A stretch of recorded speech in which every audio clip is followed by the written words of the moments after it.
now here at Truist Park. We're going to plug you in to the public address system. Ladies and gentlemen, the Atlanta Braves are deeply saddened at the loss of two iconic members of the Atlanta Braves family. One who is attributed with transforming the Braves into America's team with his visionary leadership, and the other for creating the winning culture in the clubhouse still evident today. Please direct your attention to Braves Vision for a special video tribute to our good friend and former owner, Ted Turner, and our treasured skipper, number 6, Bobby Cox.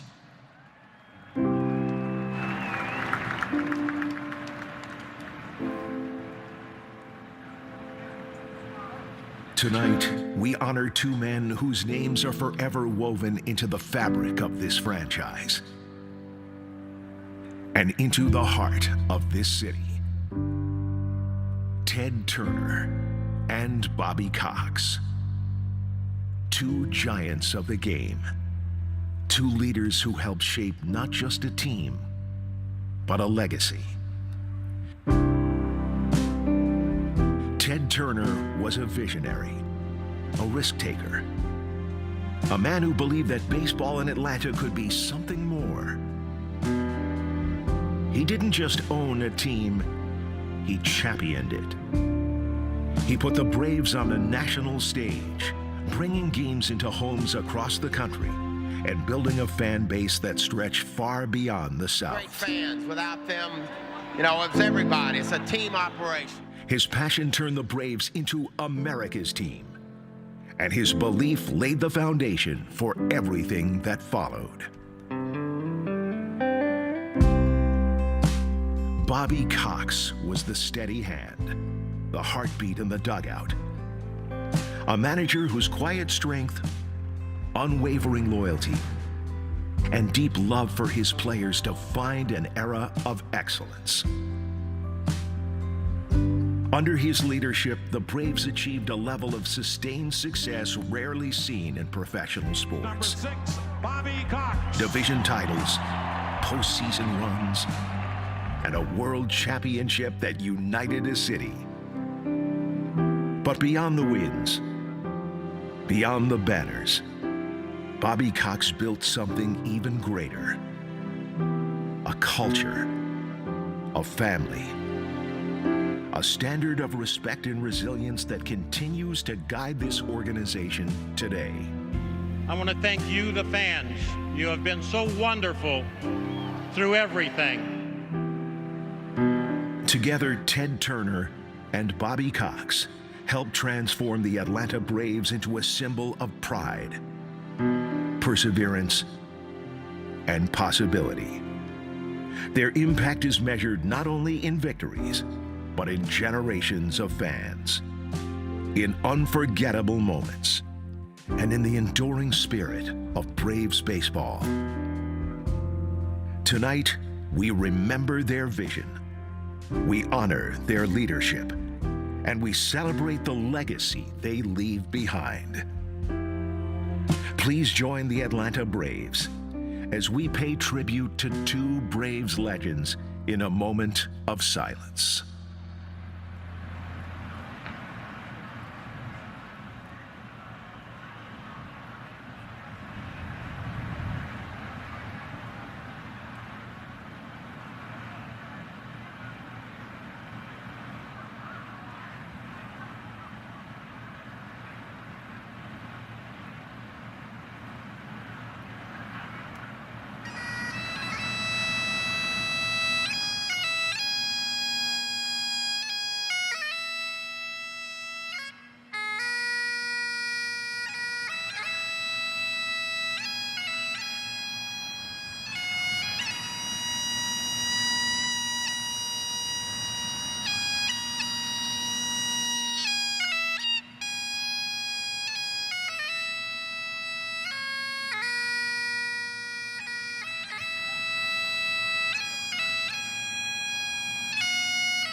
Atlanta Braves baseball is brought to you by your local Ford dealer, by Delta Airlines, keep climbing, and by Comcast Business, all-in-one connection and protection your small business can rely on. No one does business like Comcast Business. Welcome back, everybody, here with Braves superstar left-hander out of the bullpen, Dylan Lee. It's early, but this team's got a good thing going. What's it like playing out there and with the chemistry on this team? I think it's just having fun. On and off the field, we have a lot of fun. Guys in the clubhouse, guys in the bullpen. When I get done from the bullpen after throwing an inning, it feels real light in here. It doesn't feel like even if we're down a couple runs, it never feels like we're out of it. Down in the bullpen, what is the mood like? You guys joke early, get serious late. Everybody knows their roles when you start stretching, all that good stuff. There's some stuff that we got to leave in the bullpen, but I think for the most part, we just we're loose down there. We all know when our kind of pocket is, and that's when we start paying attention to the game. And once it's out, we can kind of breathe. But yeah, we have fun down there. And you've been doing fantastic this year, but you're not doing anything different. I have to let the Braves fans know that. You're just the same old guy for the last 5 years. Your mother-in-law, Maria, here at the game tonight. The Braves are honoring breast cancer tonight. The month is usually October, but we hope to be in the World Series then. So tonight we're doing a special thing. You're going to see a lot of pink on the field. How is she doing? I hear she's a fighter. Oh, yeah, she's a fighter. She's actually here because we just had our son Waylon, and she's been great, helping out Courtney a lot. Well, we just got done with a 10-game road trip, and she's awesome. She took days off work just so that she could be there with her daughter, and I think she would have done that even when she was probably fighting. So great stuff. Dylan Lee, everybody, easy to pull for, been with here for a while, just does his job day after day after day. Brandon and CJ after the break.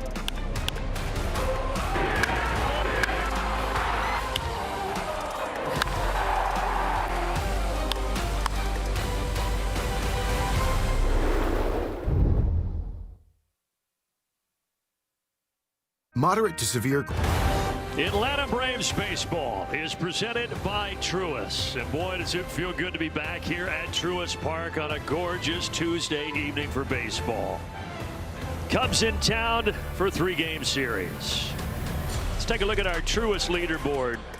So you got the Braves' best record in the National League, Cubs right behind them. This is going to be a fantastic series. It certainly is. The pitching will be good. The offense will be good. You can see the runs per game, first and third, batting average, home runs. Both of these teams have hit the long ball. Now you can see, of course, the Braves dominating up and down the line, but you cannot take this Cubs team lightly. They are a very good one. They are going to present a challenge here in this series.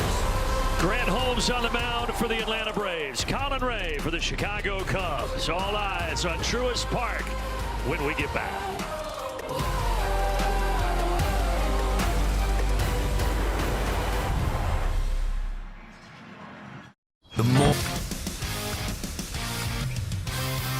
The road trip is over and the Braves are back home. Ozzie Albies gives it a ride into the seats. The Chicago Cubs roll into Truist with one of the hottest lineups in the National League.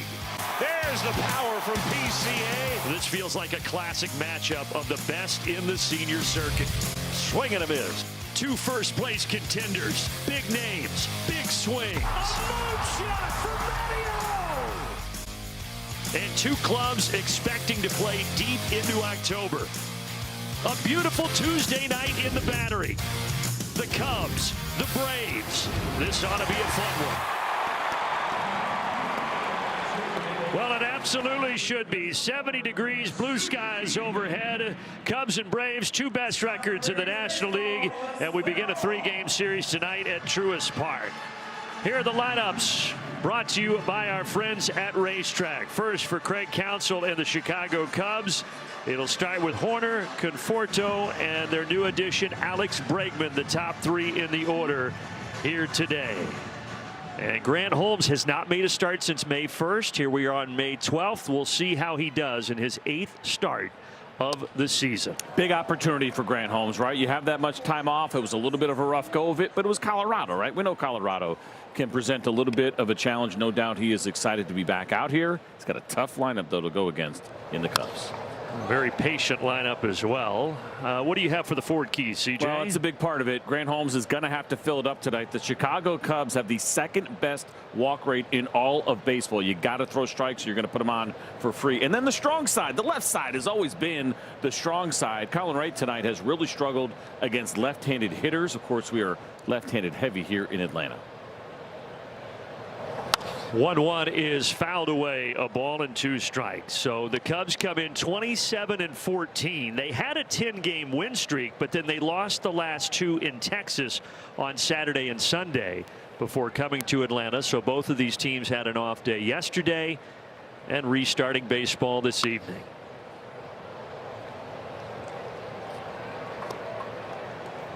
And there is Craig Counsell. You see not only that 1 10-game win streak that Craig Counsell's crew had, but they had one earlier in the year. So hard to believe, just over 40 games in, already 2 10-game win streaks. Yeah, after a little bit of a slow start, they've been playing some pretty good baseball and got a little bit streaky. And you look at that division right now in the National League Central, just run really deep with everybody up over a 500 record. But the Cubs have started to kind of get their act together and separate themselves a little bit. Meanwhile, in the NL East, it's the Braves, the only team over 500 with a commanding lead. Kind of a defensive swing. Riley will have to hurry here. He does, and he gets Horner at first base. That leads us nicely into our defense, brought to you by Racetrack for the Atlanta Braves. Dubon, Harris, and Yastrzemski. Welcome back, Ha-Sung Kim. He has been on the IL the entire season with that finger injury, but it is good to have him back and activated. Certainly is. You know, it was tough for him. Obviously, he gets the 1-year deal to come back, and then he gets hurt in the offseason. He sees the team get off to a great start. You're anxious to get back when you're in those spots, and finally he gets here on May 12th. And with the ability of Dubon to play all over the field, what a luxury for Walt Weiss to be able to stick Dubon back out there in the outfield and have both of those guys in the lineup at the same time. And it's got to be some opening day jitters for Kim, right? I mean, the reality is that this is his opening day, first time he puts a big league uniform on, and doesn't matter how long you do it, that first game back in the big leagues, you feel a little something, some butterflies in that stomach. Back in Atlanta on a 1-year deal.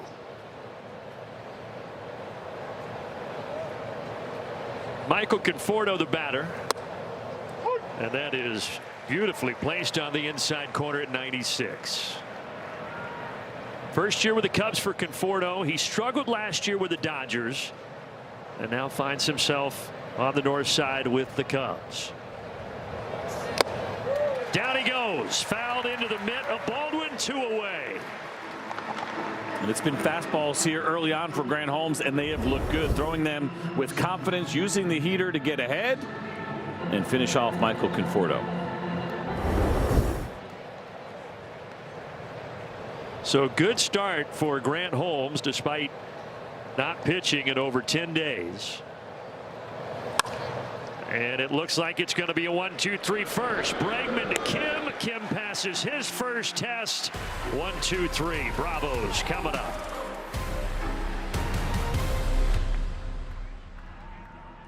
A small. Atlanta Braves baseball is presented by Truist. Back here on a Tuesday night in Atlanta. Grant Holmes, 11 pitches, 9 strikes, a 1-2-3 top of the first. And now Drake Baldwin to the plate to lead things off for Atlanta. The Racetrack lineup. So Baldwin back hitting first, and Kim in his season debut will bat 8th for Walt Weiss. 35-year-old veteran Colin Ray gets the ball tonight for the Cubs. At game number 9 for him, it will be his 6th start. He's done a pretty good job keeping the baseball in the ballpark. Only 4 home runs allowed. He is a heavy ground ball pitcher, league average strikeout rate, and a very deep repertoire. 7 different pitches that you will see tonight from Colin Ray. So it's less about overpowering you and more about mixing those pitches. Correct. Fastball will sit around 94 miles an hour, and it is all about mixing it up and getting those ground balls. Oh. Yeah, Drake Baldwin thought about it. Home plate umpire tonight, young guy, 31-year-old Tyler Jones. It looked like that may have clipped the corner. Second pitch grounded to Bush, and he'll flip to Ray, 1 down. Take a look at the Racetrack defense for Craig Counsell's ball club, coming in with that 27-14 record.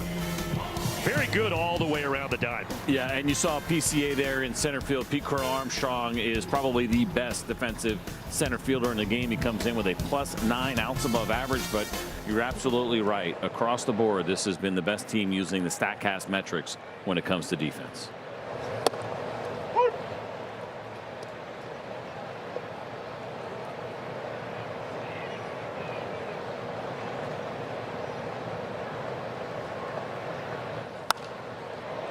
Now, the other bit of news that most people probably saw today, but we haven't discussed it yet. In addition to Ha-Seong Kim making his season debut, unfortunately, it was revealed that Sean Murphy, who had a catcher's interference situation against the Dodgers Sunday, and on that play, he broke his left middle finger. So what that means is Walt Weiss expects him, CJ, to be out maybe 8 weeks. That's 2 months to the All-Star break. That was a brutal break for him, right? It was, no pun intended there, but what looked like a potential steal, and so Sean Murphy had come out of his crouch a little bit early.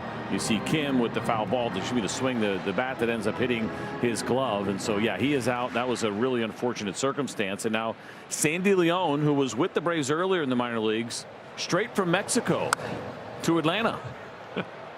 Yeah, he started this year in AAA Gwinnett. There's Sandy there in the middle. Great clubhouse presence. But he wanted to go and play in Mexico, and so he went down to experience that. And then the Braves called him yesterday, said, hey, Sandy, we need you back up here.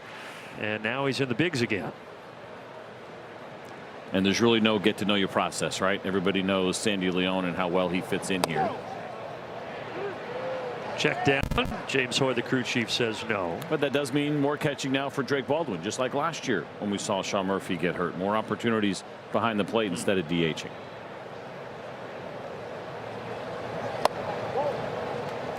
It's going to be a challenge from Ballesteros. Not an everyday catcher. In fact, only his second start of the year back there. And third of his career. He just does not have a lot of big league time behind the plate. The call confirmed. Chicago has 1 challenge remaining. Yeah, they're trying to get Carson Kelly an extra day of rest, and then the backup catcher Amaya, he's had some low back issues, so they give the nod to Ballesteros here tonight behind the dish. Another chance for Bush over there at first base. So 3-1 in your scorebook for Baldwin and Ozzie. And both on the split finger. And we know that pitch is going to have a lot of depth to it. It is far and away his best ground ball pitch, 74% ground ball rate.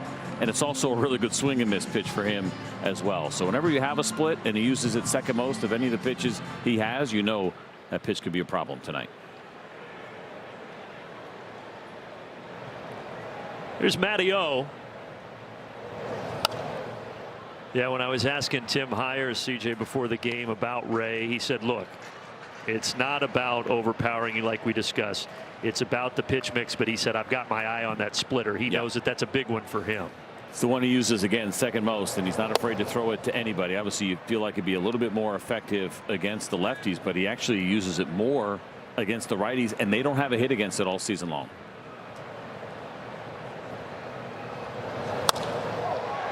Matt Olson out to left. Ian Happ will take it. First inning, 6 up, 6 down.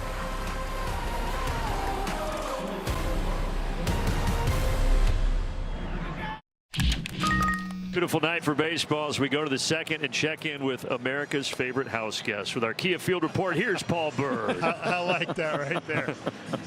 Braves chairman Terry McGurk was very generous today.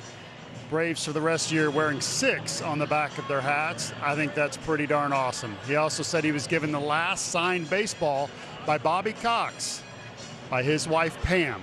Very kind gesture, Pam, to give that to Terry. He was very proud of that, showing it off, said it's the favorite thing he owns in his collection. And when he told stories, he said Ted Turner was a genius and did so many things right, but one thing he struggled with was running the Braves. And it all turned around in '91 when he turned it over to Bobby Cox and said, Bobby, it's all yours.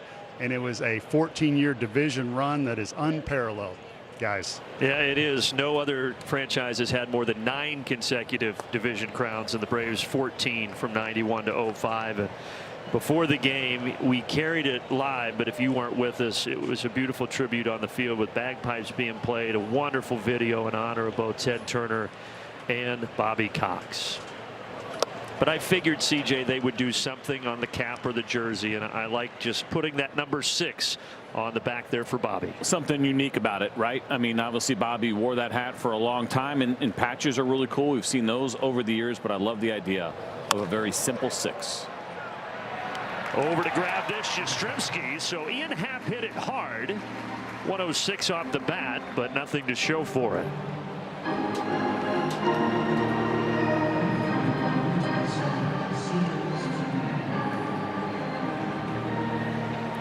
How's your nose right now? Is it being as tempted and teased as mine is right now? Yeah, Chef Jocko brought us some Chicago dogs up here that they're selling with the Cubs in town. He also brought us old style beer, which I appreciate. We can't really drink that while we're working, but yes. What? Sorry, what was that? Did you already crush yours? You're saying that's against the rules, or is it only because it's the second inning? Well, in honor of Harry Carey, I guess. But yeah, how about this? This is appeasing to the nose for sure, and eventually your taste buds. So I did get a little bit of information. So these are only available this weekend, or excuse me, these 3 days while the Cubs are in town. Section 317, section 337. It's the Chicago dog. You got the pickles, all kind of the standard, everything else. The mustard. I never heard of this, but I'm also, I don't know a lot of things. Sport peppers? Oh yes, I only know that because Chef Jocko told us about them last year. Okay, I hadn't heard of them. Yeah. Other than that, some celery salt. But honestly, between the two of them, like the dog smells really good, but so does the beer. Yes. Like you get yourself a good Pilsner, and this is just baseball, and the weather's beautiful. Oh my goodness. So if you got a friend at the ballpark, text them, tell them about this. Sections 317, 337, or if you're coming tomorrow or Thursday, enjoy it.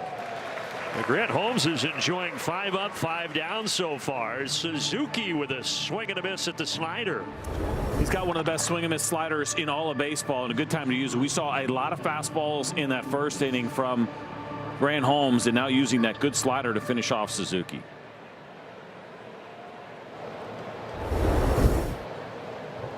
And now Michael Busch. Third season with the Cubs for Michael Busch, traded back in 24 from the Dodgers, former first-round pick by the Dodgers in 2019. But he didn't really have much of a path in LA behind Ohtani and Freeman, and so the Cubs get him and put him at first base. And another guy, as very many of these Chicago Cubs are, that does a nice job drawing walks, nearly a 14% walk rate, well above league average. Not a lot of chase in his game.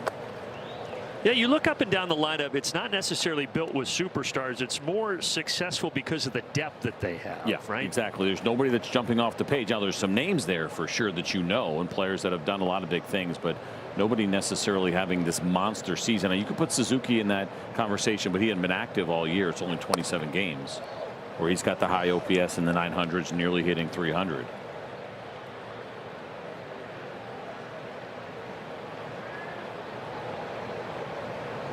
But they were shut out those last 2 games in Texas, as we mentioned, after the 10-game win streak. So the offense struggling a little bit over the last couple of days. But Busch does draw a 2-out walk. Home Depot working on a win, and these are right now the top 2 teams in the National League. And you see that run differential for the Braves, best in baseball as well. When you're looking at the National League in particular, these 2 clubs have been the best, probably run the deepest. Now the Dodgers will eventually, and it's been a good year but not a great year. They're still struggling a little bit offensively. Ozzie pops out of his glove. He recovers and flips it to Matt Olson to get Ballesteros. Unconventional, but it works. And a laugh on the end. Yeah, it'll go down as a ground out, but it was anything but as that ball nearly knocked Ozzie into right field, but it recovers.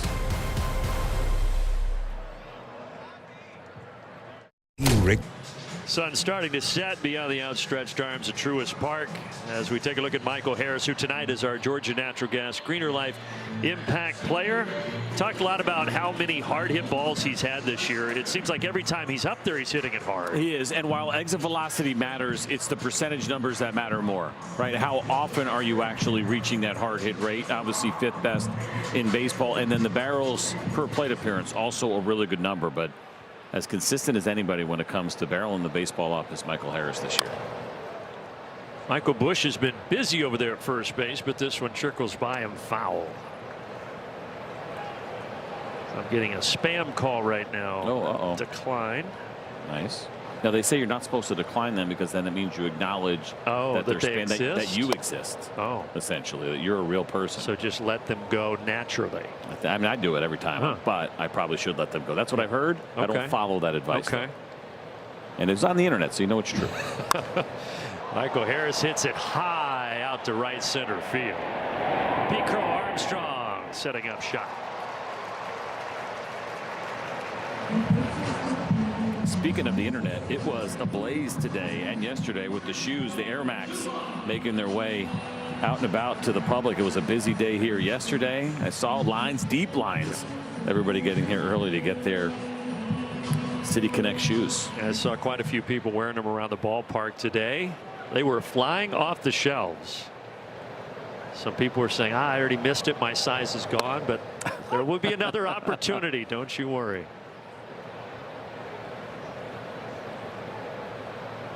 Listen, between the hat, the shoes, and that really awesome thick jacket we have, which we're not going to be able to wear much longer, makes you feel kind of cool. Yes. Even for a couple of old folks like us. Yeah, that City Connect stuff, you see it all over the park. She's realizing it's a little chilly, putting on the sweatshirt. It's 70 degrees, but it feels like we're in Southern California right now. And when that sun goes down, I'm going to regret not bringing a pullover tonight. Cheating up the middle, Horner had Dubon played perfectly. Earlier today, Ronald Acuna Jr.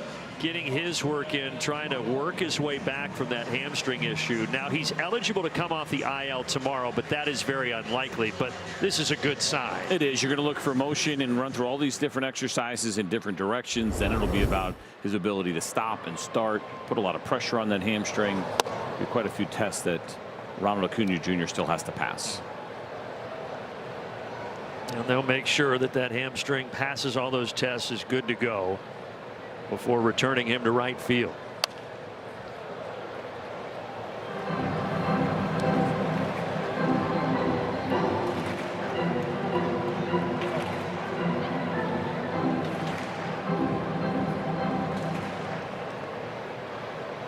Colin Ray has thrown first pitch strikes to all 6 that he has faced. He's ahead of Riley 0-2. Riley cranks it pretty deep out to right center field. At the wall, a tremendous grab by Pete Crow Armstrong. One of the best in the game in the outfield, and that was pretty impressive. It was. We don't like seeing the other guys do it, but credit where credit is due. Nice play, PCA.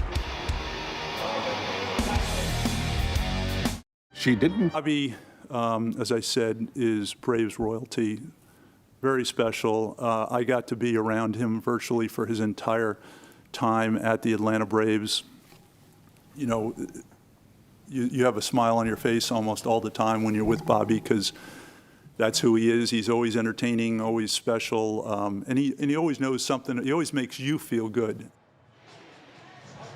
Braves chairman Terry McGurk, who has been around this franchise in some capacity, starting on the television side with Ted Turner since the 70s. So he knew Ted and he knew Bobby as well as anybody. And he got to speak to Terry McGurk before the game about both of those men before the on-the-field ceremony. So important words anytime that Terry McGurk speaks about Ted Turner or Bobby Cox. Probably nobody better to really cover both of those men, as he talked about, and being around them for most of their Braves time. That is a lot of history and a lot of important days and nights with both of those men here. And a former Brave at the plate right now in Dansby Swanson. 4th season with the Cubs after all the time here in Atlanta. So you see that batting average is down, but the home run's in a decent spot with the 6 that he's hit.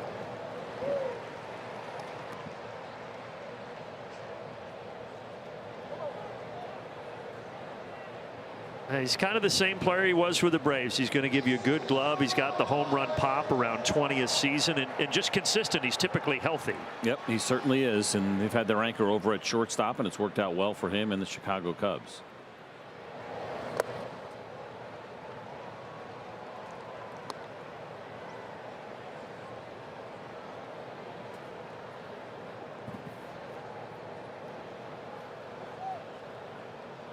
Holmes a couple of strikeouts so far here. First time through the order. Dansby hits it to the other Braves shortstop. Ha-Seong Kim makes the play. Here's a message right now from our friends at Zaxby's. How giant are Zaxby's giant wraps? So giant, they need their own zip code. Who's got the sauce? Zaxby's. So good start here for Grant. Just the one walk issue, no hits, and now the 9th batter in the order, Pete Crow Armstrong.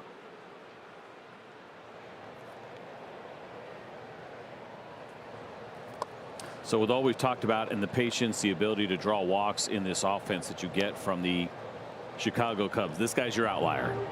It's a 42% chase rate, and he's kind of always been that guy. Now there's pop in the bat, 4 home runs so far, but there's pop in there. Batting average actually pretty decent for him, but he is up there to swing. Just like that. Right, and those are bat swing decisions. It's a 1-0 count, and you're facing a guy with a good slider who's going to take advantage of it. That pitch is nowhere near the strike zone. That's the one thing that'll slow him down, I think, from becoming a true superstar in the game. He's got all the tools in the world, but he's got to figure out a way to cut down that chase.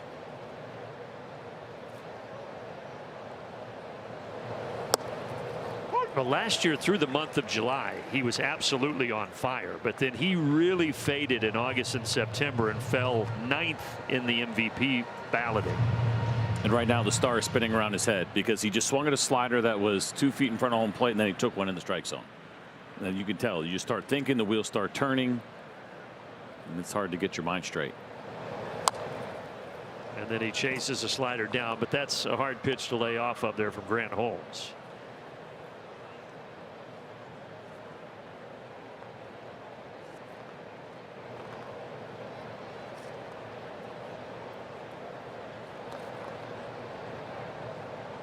Another 1-2, and he got him to go fishing, this time on the curveball.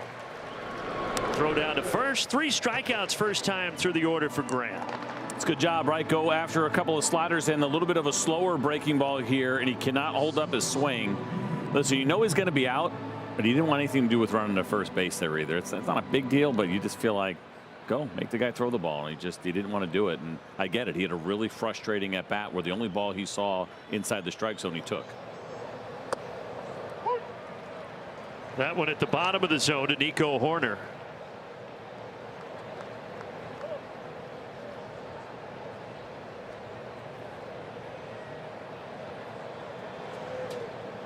So first time through the order for Holmes. Gets 4 groundouts, 3 strikeouts, 8 swing and misses.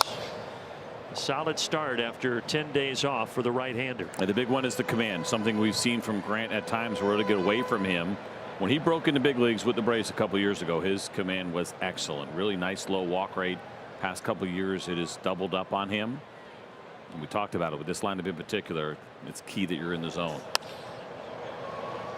In the zone here, lifted to Yastrzemski. Toward the chalk, he's got it. Off to the bottom of the 3rd we go.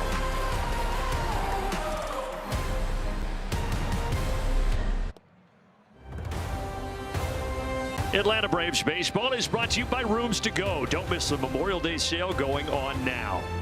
By Toyota. Visit your local Toyota dealers today.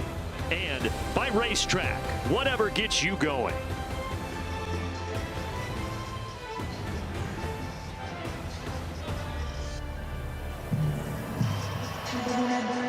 Bottom of the 3rd, no score, no hits. So it's been Holmes and Ray in control so far. We'll see if the Braves can change that here against Colin Ray in the bottom of the 3rd.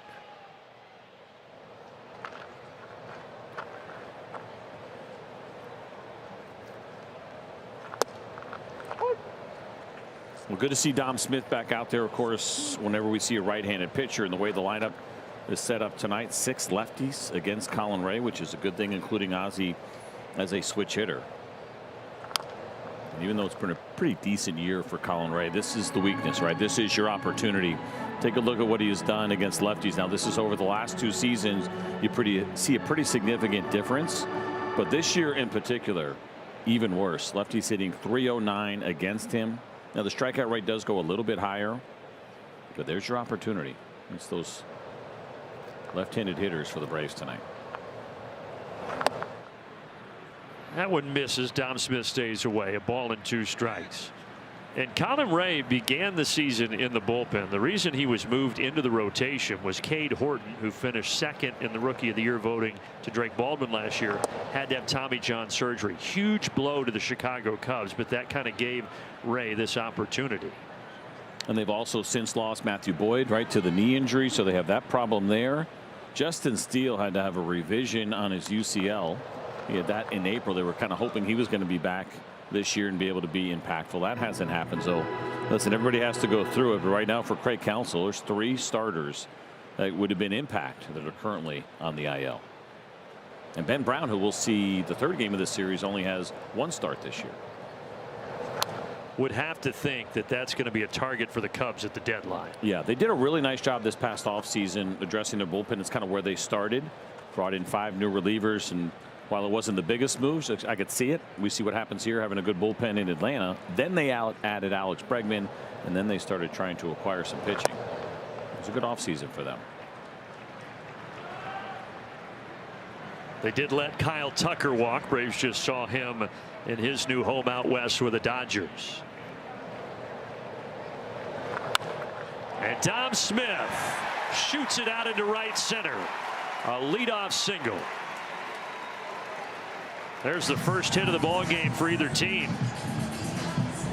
Nice 8-pitch at bat here for Dom Smith, and he gets a curveball that he can handle. It's outer third, but we know he's got great coverage. We know he has that good level swing, especially when you get into those 2-strike counts, looking to put the ball in play with a little bit of authority, and he does just that. Welcome back to the lineup, Ha-Sung Kim. First at bat here of the 2026 season at the big league level. Remember, last year he only played 48 games because he battled injuries. 24 with the Rays before coming to the Braves in September and playing 24 more in that Atlanta uniform.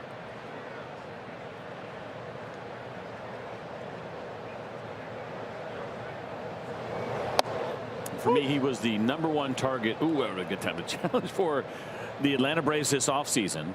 But remember, Dubon was traded for first. That was kind of seemed like the backup plan, and everyone was hoping Kim would be back, and it's good to see him now back in a big league uniform.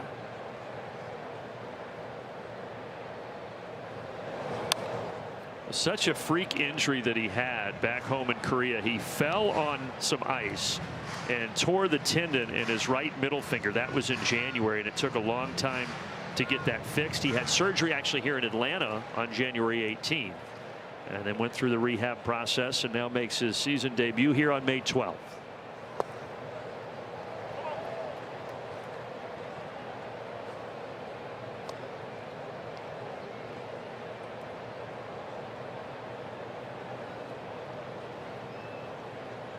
But that guy has been a godsend. Oh, man. Braves fans have fallen in love with Mauricio Dubon. There's a real crush there. I'm in line with him. He has been great in the clubhouse and obviously on the field as well.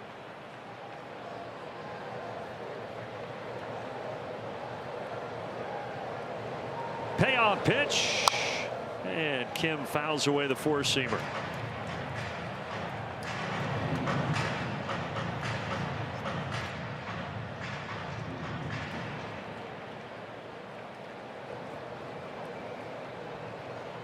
Two quality at bats here to start the bottom of the 3rd to make Colin Ray work. Grounder right side, diving stop by Horner, and he jumps up to his feet to make the play. So the Gold Glover over there at second base gets the out. Dom Smith to second base. It does a good job preventing a hit and also preventing Dom Smith to getting to third base. Now, we talked about the defense here, and it is really, really good, but When you have this kind of a bat first time through here, a couple of strikes on you, you really just want to be able to get the runner over, and Kim was able to do that, get Dom Smith in scoring position at least.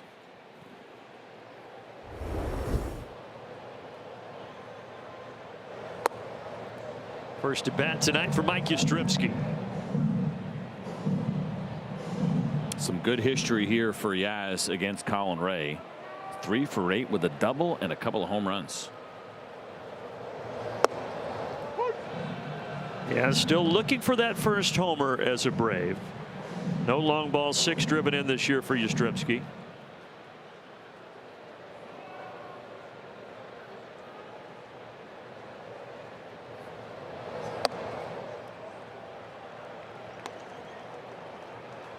I'd have to ask Kim if he used the challenge system at all when he was going through his rehabs, right? I mean, think about, for a lot of big leaguers, this is the first time once they started that up this season that they had an opportunity to use it. Kim looked like he might have had one there earlier in his at bat that didn't go his way, but didn't challenge. I wonder if he was saying, it's my first at bat of the season. I can't be wrong here. Didn't stop Sean Murphy early on when he got back, right? He was pretty aggressive behind the plate, even though he missed a couple, and bounced back very nicely before getting hurt. Line drive, and Yaz drops it in front of Happ. Dom Smith coming home. Safe. Braves on top in the third.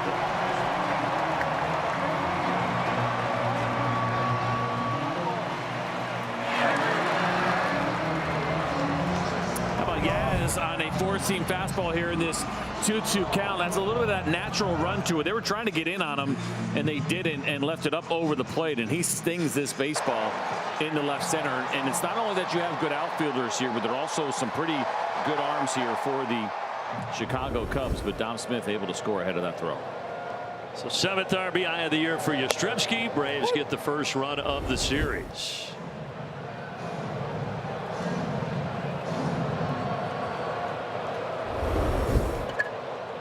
And now Drake Baldwin, who grounded out back in the first inning.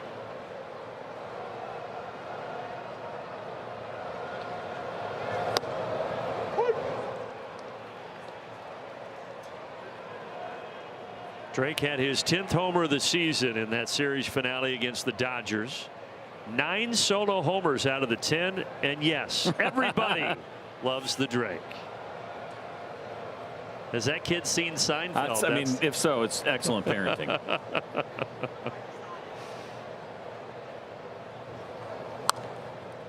Saw some bad parenting on my way up here. Parents walking with their kids wearing Cubs jerseys.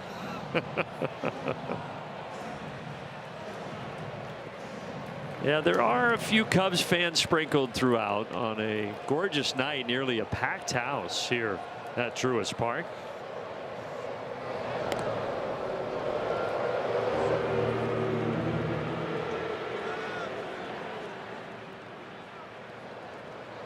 Be curious to see if the Braves try to run, right? Ballesteros, this is only his 3rd game ever catching in the big leagues, and only 2nd one this year. Hadn't thrown out a base runner yet. A cutter from Ray takes care of Baldwin. First strikeout for Ray tonight. All right, Zaxby's Who's Got the Sauce? Ozzie Albies and Drake Baldwin both have the sauce, 2nd in the NL in hits. So it's double sauce, I guess, is what we'll call it. But yeah, they've been crushing it. Of course, Matt Olson is having his monster season. When it comes to total hits, this 1-2 combo right now tonight has been excellent.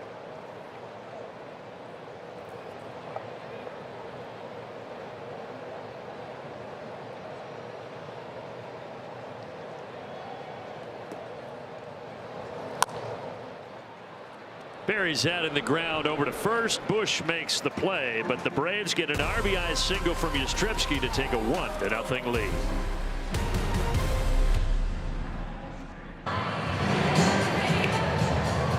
A-list member of the game, Mark Braun of Atlanta. Mark's been an A-lister since '87 when I was 3. His favorite perk is being able to take.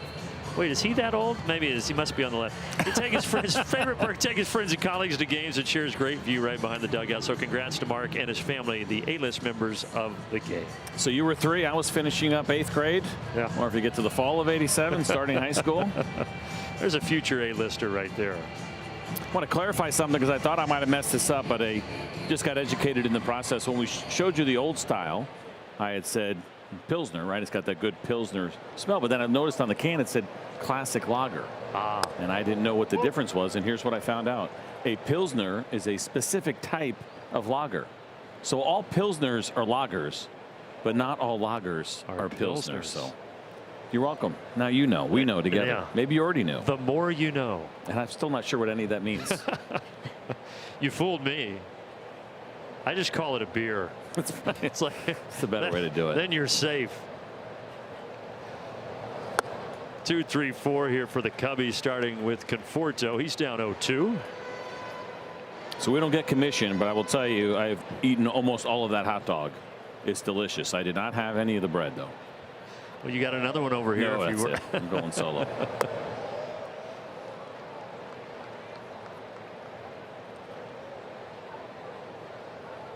42 pitches for Grant Holmes. He's only thrown 2 balls to more than 1 hitter. That's when he walked Michael Busch in the second. But outside of that, the command has been really good tonight.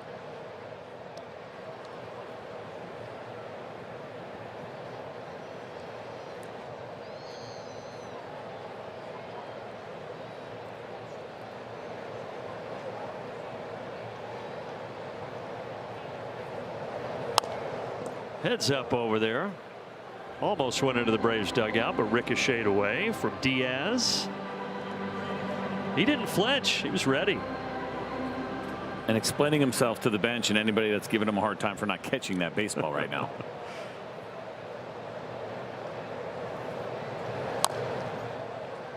Conforto putting up a fight, gets a piece of the changeup. So you mentioned how good his year has been. It has been strictly in a platoon role. They will not let him face left-handed pitchers. Only 1 plate appearance so far this season against the lefty for Michael Conforto.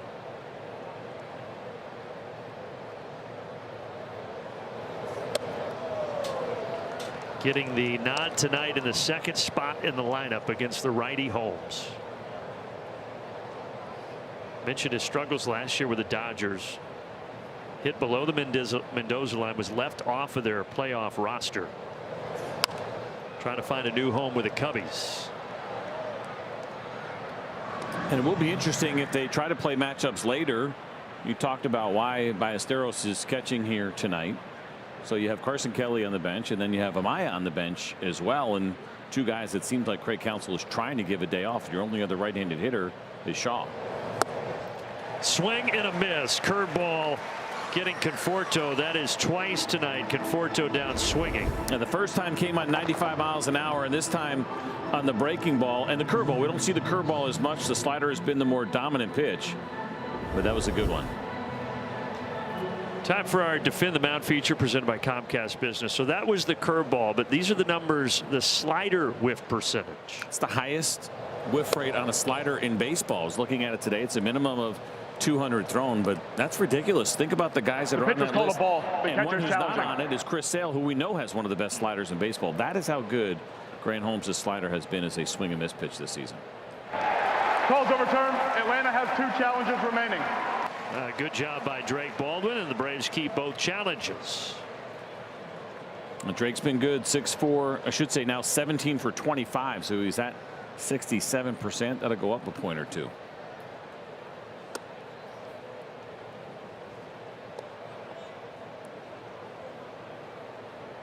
Actually, that should be really easy to figure out. 68% went up 1 point. 17 of 25. We can work it. I can work in quarters. There you go, pretty quarters. well. Yeah. Once he gets to 27 or 28, it's going to be calculator time. No. Okay, Alex Bregman's going to challenge. They may be out of challenges here. The pitch is called a strike. The batter is challenging. He went with the 2-seamer, and that's what he got him to ground out last time against. Yes. The call is confirmed. Chicago is out of challenges. They are done in the 4th inning. That's risky to use it there in a 1-1 count with nobody on base. Now Holmes will try to put him away. So if you're Craig Counsell, you're frustrated. I think at the same time you trust Alex Bregman. He's throughout his career has known the strike zone extremely well. Not a guy that's going to chase very much, going to walk a lot, not strike out a lot. The Ballesteros one a little bit tougher. That one was unnecessary.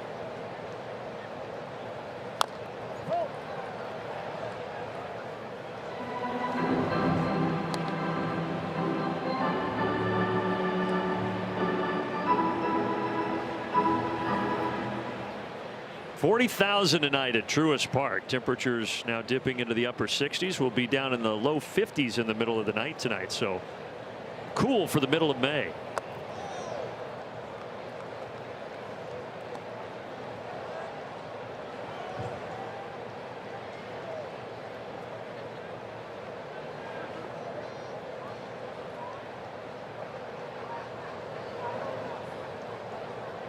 Three-two pitch. Bregman hits it deep down the line. Dubon to the wall, and he's out of real estate. It's into the bullpen, and we are tied at 1.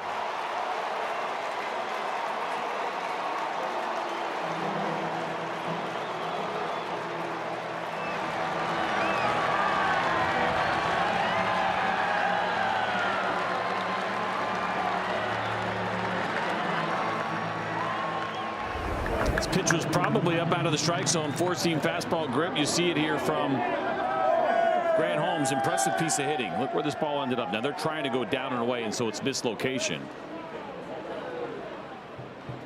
He's always had that pretty good level swing as well, but able to get the head out on a ball that was up above the zone. 4th of the year for Bregman, and this game is back to level.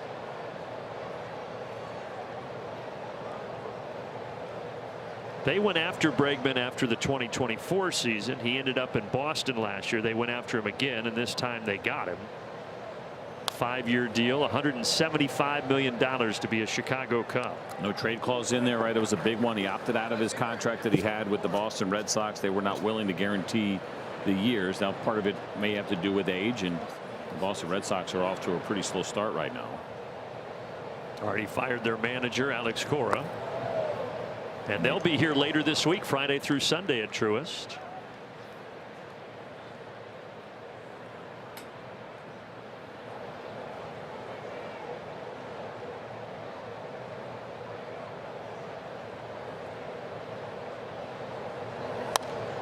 Two balls, two strikes to Ian Happ.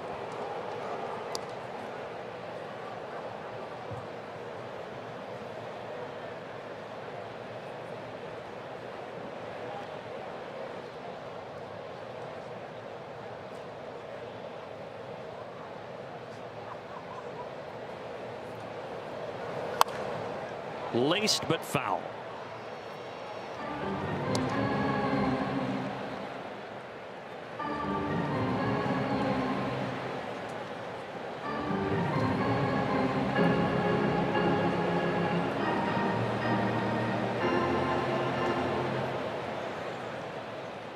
Holmes now at 60 pitches. Number 61. Bouncer foul on the curveball.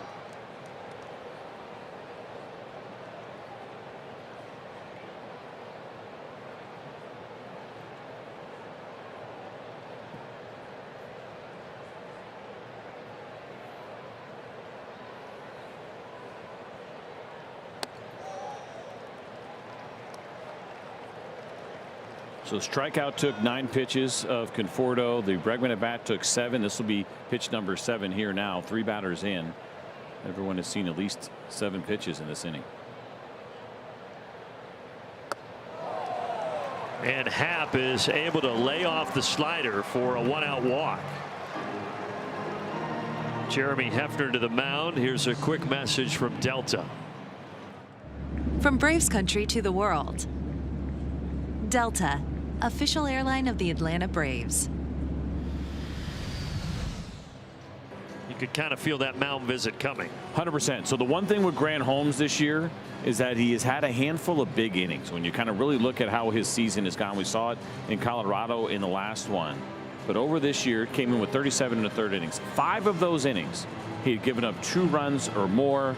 It's not really fair to look at the ERA, but it was pretty high at 23. The rest of it, dominated. And you can see kind of what it looks like there. The other 32 and a third, he only gave up 5 earned runs. So 13 earned runs over 5 innings. And then the rest have been great. Just a 1.39 ERA. So he's had that big inning issue a couple of times this year. And I think, as you mentioned, you can tell Hefner's going to go out there and it's to have that conversation. Home run, walk, a lot of pitches. You don't want this inning to get away from you. And you made a good point, Michael. Conforto, 9-pitch at bat, even though he struck out. That led to the Bregman long at bat and the homer. Now the walk to Happ. And now Holmes falls behind Suzuki 2-0.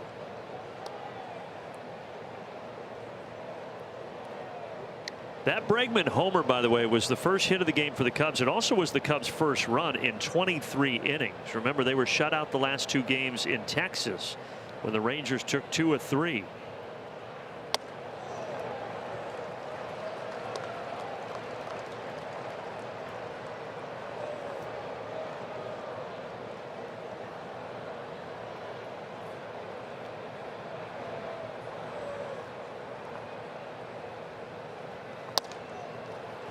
Missing on 4 straight.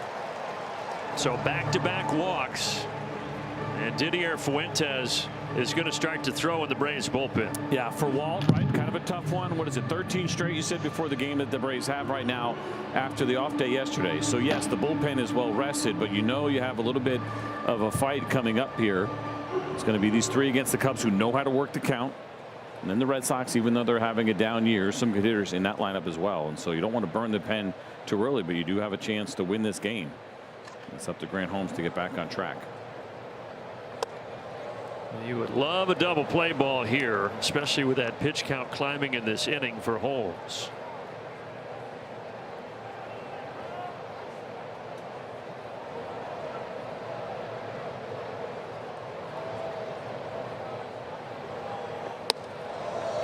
He's missed on 6 straight. Remember the oddity of what we saw on Sunday when Bryce Elder was just absolutely dealing, and then the command just went away from him. What was it, 3 walks, right, to load the bases? All of a sudden Grant Holmes seems to be falling into something similar. And actually make that 8 straight balls now for Grant Holmes.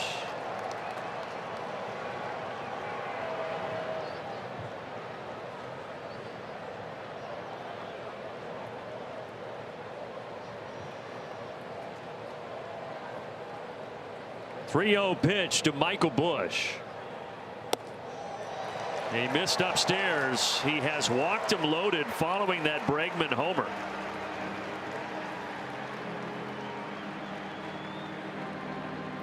You're right. It is eerily similar to Bryce Elder in the 6th inning out there at Dodger Stadium. Unfortunately tonight for Holmes, it's in the 4th inning here at Truist Park. And I think they'd like to go get him. What they're not going to do is, I think, put Fuentes in a position in which he is not ready. Remember, he's pretty new to the bullpen, even though he's done it a couple of times. This is an arm that they're very much going to take care of.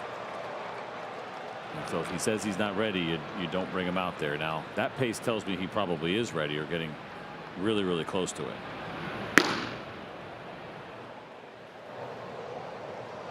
Young 22-year-old Moises Ballesteros is the batter.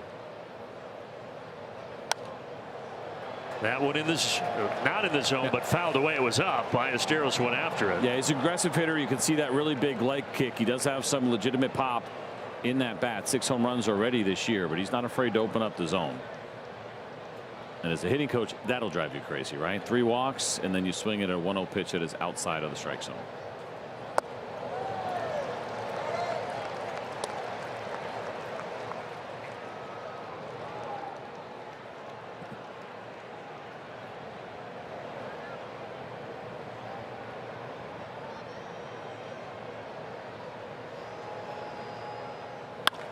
Ground ball. Kim is there to second for 1. And that's all they'll get. And the Cubs take the lead as Happ scores.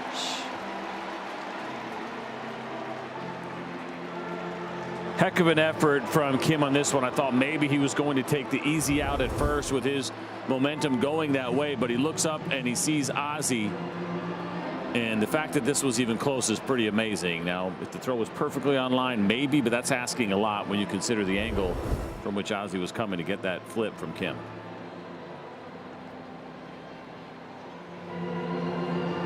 Runners at the corners, and Dansby Swanson now is the batter for the Cubs. 7th game in this ballpark as a visitor since leaving Atlanta. 3 for 21. All 3 hits have been singles so far in that Cubs uniform here.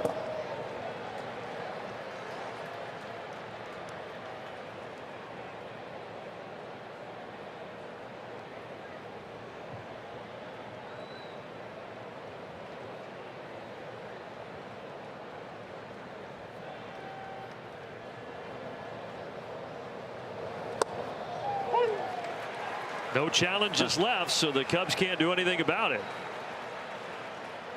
Might have been a break for Grant Holmes.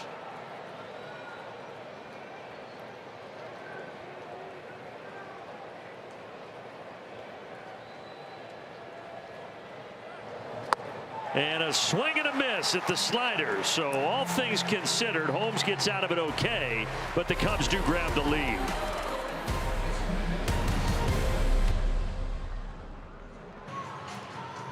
Bottom 4, we welcome Birdie back in with another Key of Field report. You got it. Cubs are out of challenges. Why? Because it's really hard to call balls and strikes. The umpires, who are 3 feet away, have to determine where the baseball is on the line on the plate. Catchers, who are even closer, only get it right 50% of the time. So how did Bobby Cox know 60 feet away whether a pitch was a ball and a strike? That's easy. He didn't. He was just sticking up for Maddox, Glavine, and Smoltz, which is the reason he was ejected 158 times.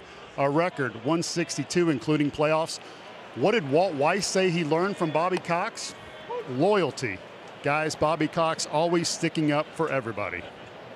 Absolute truth there, and you love hearing that. Walt certainly learned that from his time playing for him. Tries to make that part of what he does as a manager. It's really all players want. Is honesty. You want to know that your manager and your coaching staff, that they have your back. They're not in it for themselves. And that certainly was the man Bobby Cox was. And I'd say Walt is exactly the same. And Bobby Cox does 162 career ejections, 41 more than anybody else in baseball history. Tapper to second here. Olsen is 0 for 2.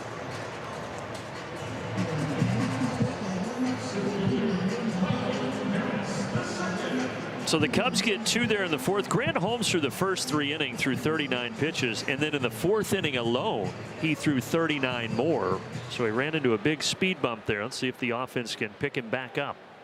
And it looks like Fuentes continues to throw down in that Braves bullpen, so that means to me he's coming in. And Michael Harris shoots it out to center field. Another hard hit ball for the Braves center fielder. 1-out single. Jumping on a first pitch fastball here for Michael. Good look at the 2-seam grip, so it's going to run away. But elevated and not a lot of depth at all to that sinker.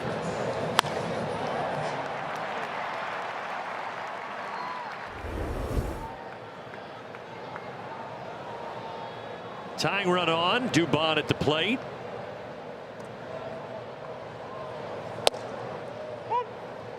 CJ talked about maybe the Braves wanting to test Ballesteros, the catcher. Remember, though, Michael Harris also working his way back from that quad issue. So see how aggressive Harris and the Braves want to be.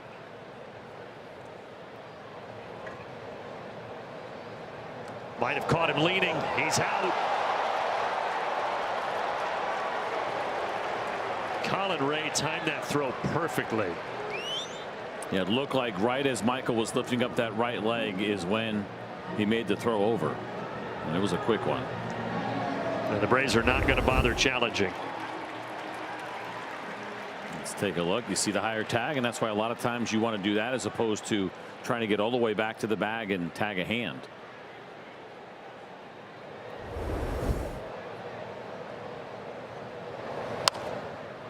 So now 2 down and an 0-2 count.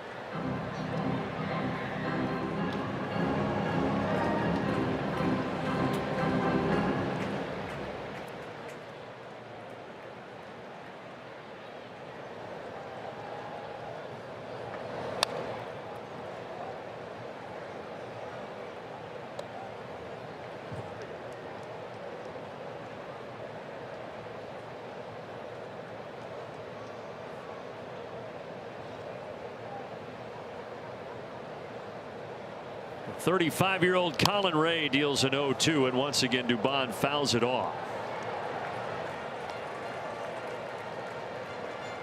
Colin Ray's always had good size out there. 6'5", 220-pounder. Parts of 8 big league seasons. San Diego, Miami, Milwaukee, and the Cubs in there.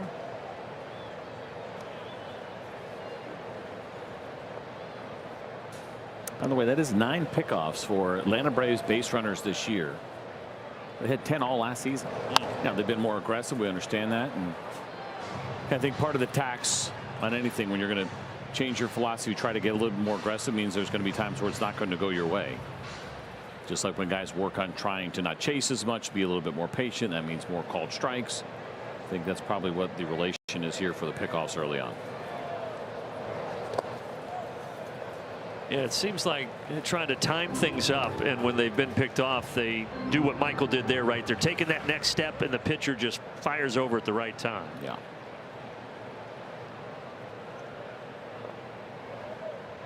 Those 9 times being picked off, it is the most in baseball. Horner over to grab this in the outfield grass and throws on the run to make the play, and in the 4th.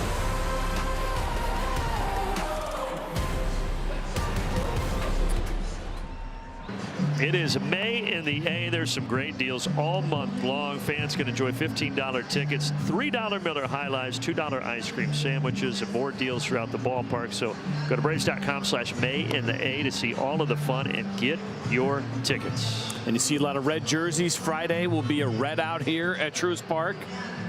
And apparently we're also going to be redding out some way. Not exactly sure. Sounds like a big surprise for us. Gretchen's got something in the works. Yeah. It's going to make us look like Avis Rent-A-Car representatives or like we just won the Cardinals Hall of Fame. I don't know. We'll see. Didier Fuentes is on. So Holmes goes 4, ran into trouble there in the 4th inning, and now it's on to the bullpen.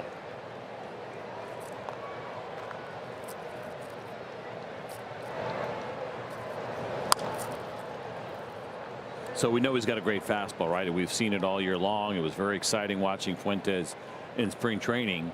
So to come in and throw a first pitch slider, and it is a good pitch. You say why? Because it's Pete Crow Armstrong. You know you're going to get chased. The pitch wasn't in the zone, and he gets a first pitch strike on the foul ball.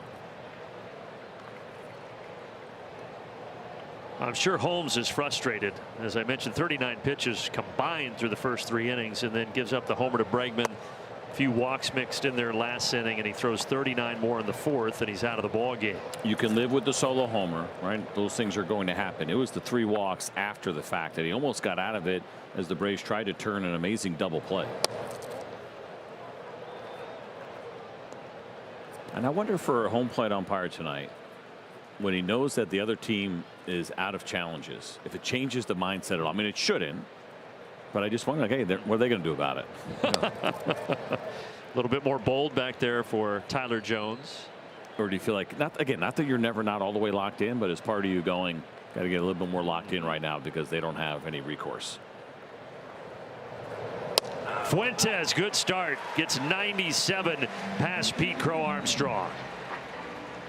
That's such a good fastball that he has with that extra life on it here at 98. That one stayed really true at the top of the zone. Doesn't have the induced vertical break, but it's got some good steadiness to it. That's a strike. Yeah, he had a word there for Tyler Jones. I mentioned for Jones, he's just 31 back there calling the balls and strikes, and he made his major league debut last May. So just a year into his big league career as a call-up umpire from the minors. And his twin brother Austin is also a big league umpire. First time that twins have been in umps together at the MLB level.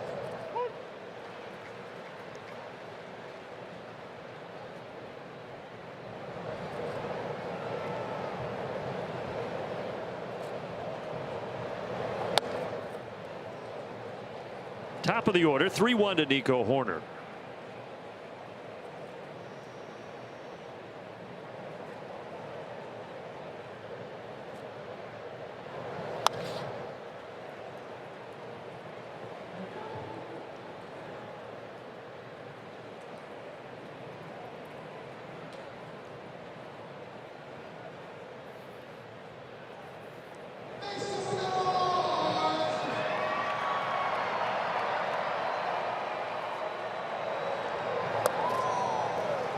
Yeah, 3-2 four-seamer misses. And Horner down to first base. Folks, CJ mentioned it when we came on the air. The Cubs draw a lot of walks. It is a patient team outside of Pete Crow Armstrong, and that's been the case here so far tonight. Yeah, and I will tell you, though, I think frustrating probably for Braves pitching and for Jeremy Hefner. The walks that they have here so far have not been that competitive. Right? The misses have not been close. It's one thing when they're taking those borderline pitches. Okay, you can live with that part, good eye, but the walks for the most part have not really been on close pitches. 5 total free passes now for the Braves.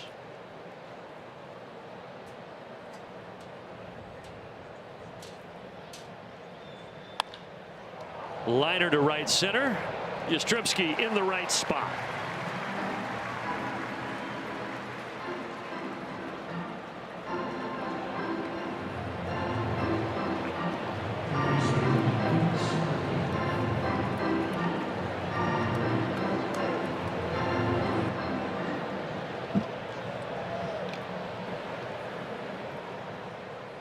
Now Bregman, who had the homer last inning, which is still the only hit for the Cubs in this ball game.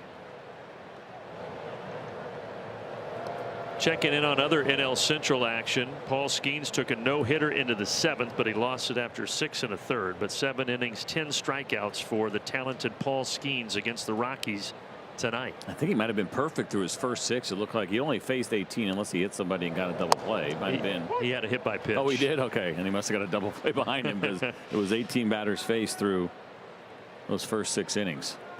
He struck out the first 6 that he faced to start the game. He is special. Does Jim Deshaies still have that record? For the most strikeouts to start a game? Yeah, he had it at one point. Of course, he's next door broadcasting games for the Cubs. I think it might have been Jacob deGrom or somebody else had done it since then. Ed Speed is on it. Let's go Ed, give Ed a little homework.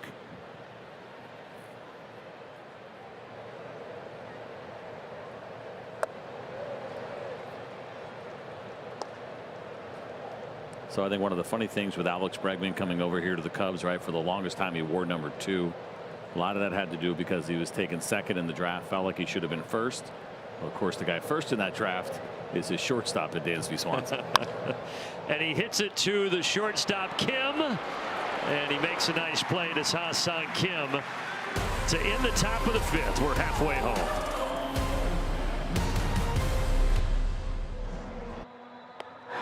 Atlanta Braves baseball is presented by Truist. We are back at Truist Park. Bottom of the 5th comes up 2-1. Well, fans, don't miss a moment this season with Braves.tv. You can stream the entire season within the Braves territory for just $79.99. Watch games at home or on the go and stay connected all year long. It is subject to those national exclusive games. Visit Braves.tv for more details and start streaming today. So plot twist on the most strikeouts by a pitcher to begin a game. It happened against the Braves in 2021. Pablo Lopez with the Marlins. Ball is hit high and deep off the bat. O'Reilly to left center. It is out of here. Austin Riley ties it at 2.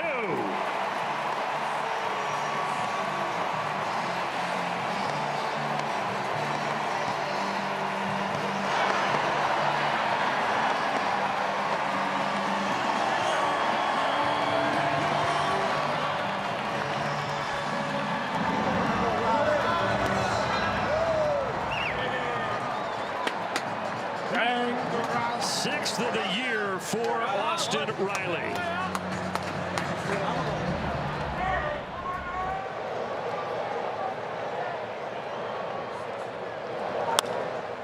And there's a line drive the other way for Dom Smith, who is 2 for 2. The bats are coming to life. Check this home run first. 91-mile-an-hour two-seam fastball that is elevated. Austin Riley had a really nice road trip. It looked like he got the swing right. He was on time for the fastball. It's carried over here in game 1 of this homestand. And 2 pitches into this inning, the Braves have 2 hits. Fireworks off here at Truist Park. And no way. Pete Crow Armstrong shirt threw it back. Well, his loss. So we give the Braves fans credit as we make our way around the country, knowing that there's some kids that got to go to grade school in a city that's not Atlanta, that's not in Braves territory. And, you know, that was a bad decision, but it's a party that kind of tips the cap. Like, it takes some cojones to do that. It does. There's some guts. And Hassan Kim pops it to Bregman.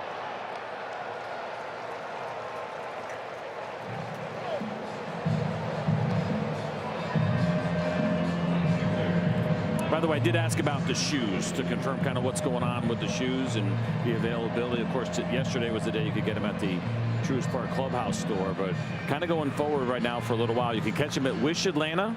There's that little boutique in Little 5, and then at select retailers right now. So those are different spots that you can get those amazing shoes. And good luck getting your hands on them. They're going fast. Yaz drove in the other run, that RBI hit in the third.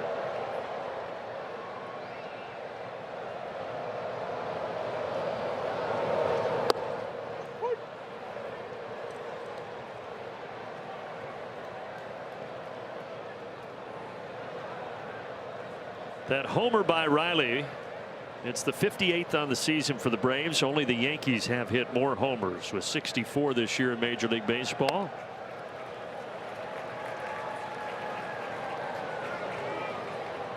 One of the big differences, though, I think that you get here with the Atlanta Braves is the way those home runs are spread out. Yes, Matt Olson, Drake Baldwin crushing it, but a handful of guys with multiple homers this year.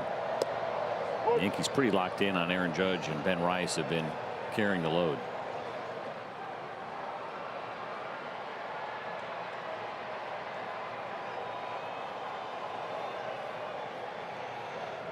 The Braves, this offense is just so explosive. Best batting average, most runs per game. And don't forget about the pitching. The best ERA right now in Major League Baseball for Atlanta with that gaudy 28-13 record. 2-2 game, 2-2 pitch.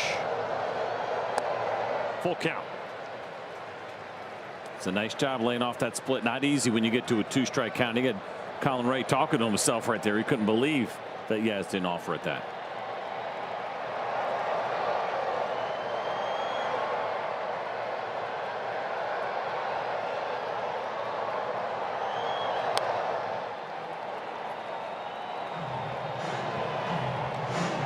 Nobody throwing yet in the Cubs bullpen. Ray at 70 pitches. It's important to know when you game plan for a pitcher that has a split, how often he's willing to throw it in these 3-2 counts. And for Colin Ray, this is the count he actually throws it the most. This ball is hit in the air. Deep to right. Mike Yastrzemski, a table for two at the Chop House. His first of the season.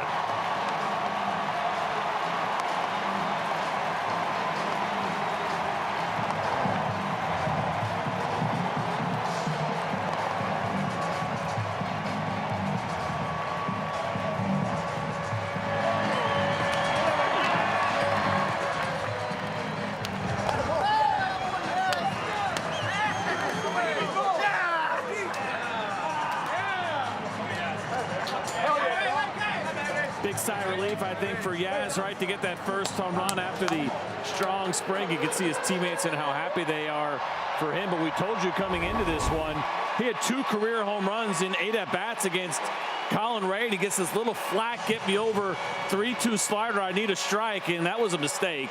And Yaz knew it. What a beautiful bat drop as soon as he hit it. He waited 42 games to circle the bases. It was worth the wait at a big time for Mike Yastrzemski to put the Braves on top.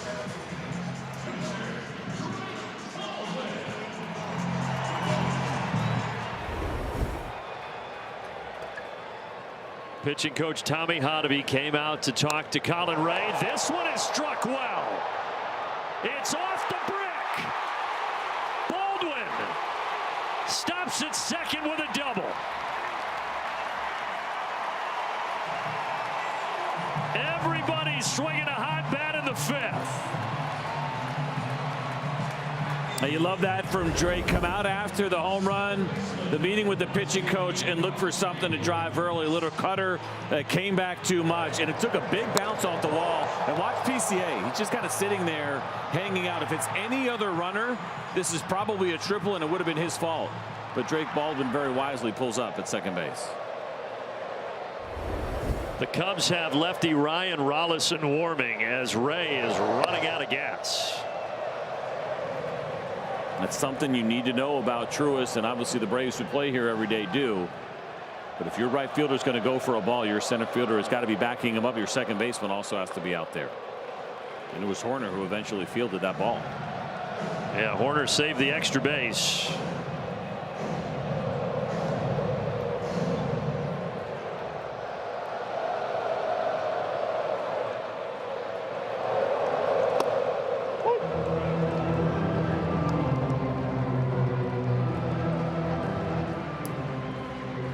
So the Braves had 3 hits in the first 4 innings. Now they have 4 hits in the last 5 batters. Ozzie trying to continue that trend to left field toward the line and foul.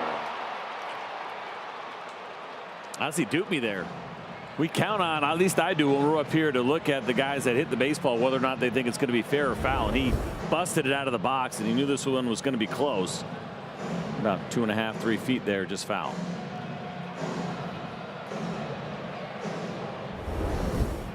Take a look at our Toyota Trends feature. Ozzie against the Cubs, so highest average against one team, 383 for Ozzie. That's impressive, certainly for Ozzie Albies, and we know, of course, all the damage, especially when the batting average side of things against left-handed pitching, but seems like it hasn't mattered against the Cubs. Ozzie 0 for 2 tonight.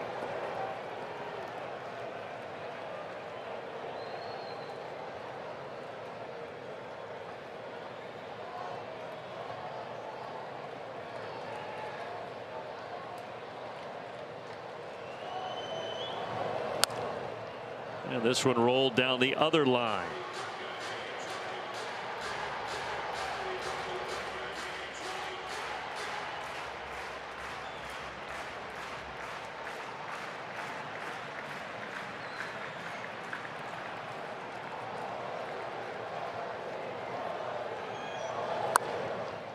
Ozzie slaps it foul. Still 2-2. Did his barrel hit the dirt there after that swing? Might have. Something kicked up. Either he hit that ball on a bounce or his barrel actually hit the ground after he swung. What do we got here? You're right. Oh my goodness. How many times do you see that? We saw him out in LA the other day take one right off the dirt for a 2 RBI hit to left.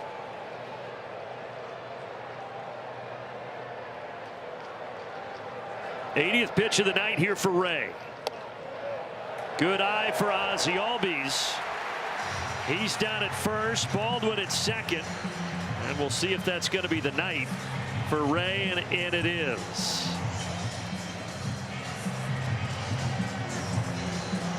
They're going to bring in the lefty Rollison here in the 5th inning.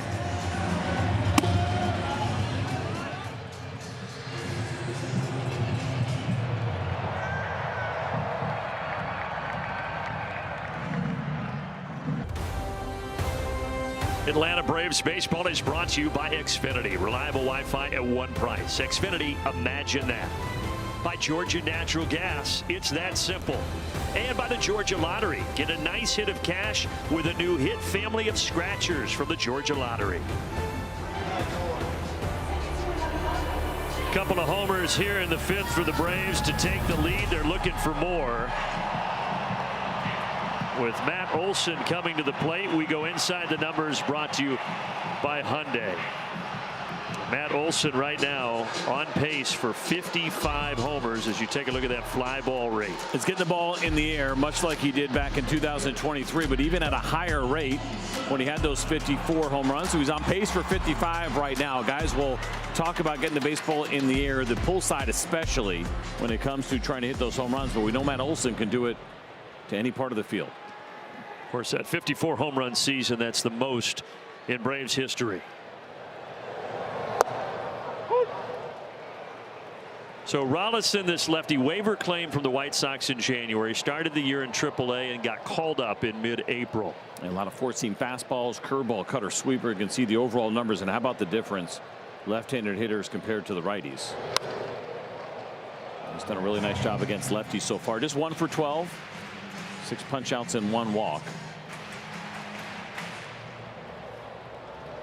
He was technically a part of the Braves organization this offseason for 1 month. Braves acquired Rollison from Colorado in mid-November and then flipped him a month later when they got Jose Suarez.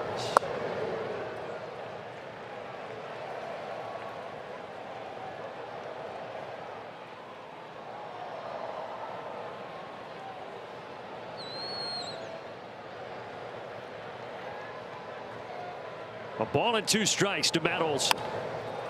One bouncer off the glove of Bush, out to right field. It's going to score another one.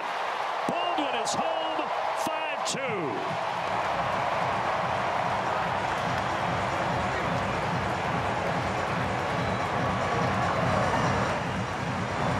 This ball was scorched, especially when you consider that it's left on left and 2 strikes. You knew a breaking ball was coming. It was going to be the slider or it was going to be the sweeper, and it is a hanging sweeper. And Matt Olson, no doubt his eyes lit up when he saw it out of the hand of Olson. Not much of a chance over there at first base.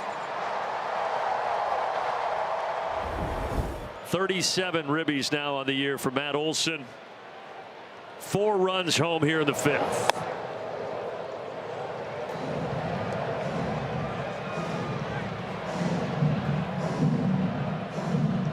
That 37th RBI for Olson takes him past C.J. Abrams for the most in Major League Baseball at the moment.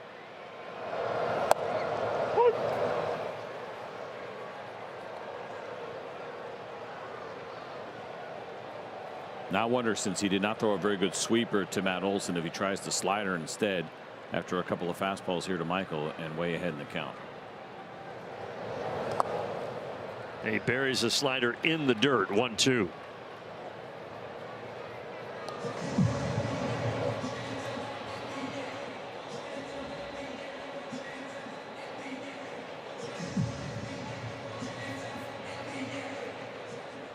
What an inning. The Riley homer, Dom singles, 2 batters later, Yaz with a homer, Baldwin a double, Ozzie a walk, Olson an RBI hit. And now Michael Harris down on strikes, 2 away.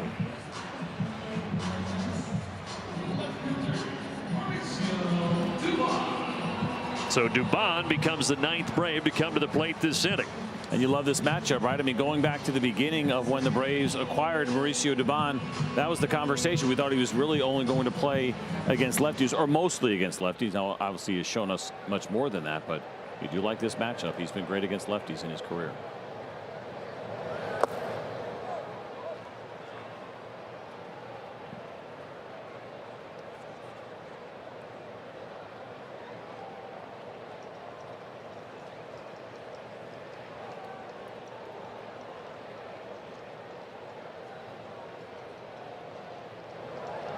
Had him leaning, and that's now 10 times the Braves have been picked off this season. But the good news, they put up a crooked number in the 5th, scoring 4 times to take a 5-2 lead. Can't imagine they're going to challenge us, but no, they will not. But a couple of homers in the inning, CJ. Good inning here for the Atlanta Braves offense. Austin Riley doing it again against a heater, and really good to see Mike Yastrzemski on the board here as a Brave.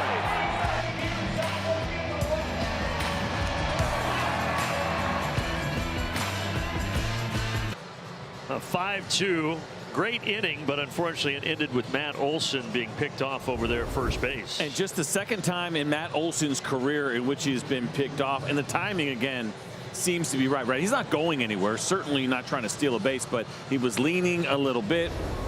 And the last time Matt Olson was picked off in a game, you got to go back to 2021 as an A, and it's only been twice now in his career. Braves 5-2 lead, starting the 6th. Fuentes back on the mound. And good challenge here for Baldwin. That's going to be a strike. The pitcher's called a ball. The catcher's challenging.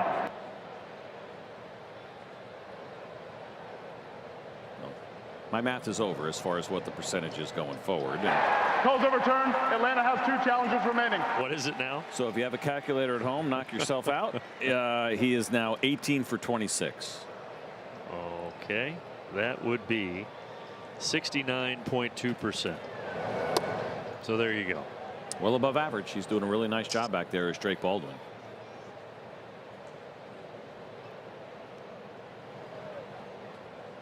Ian Happ has walked and hit the ball in the air out to right field. He is 0 for 1.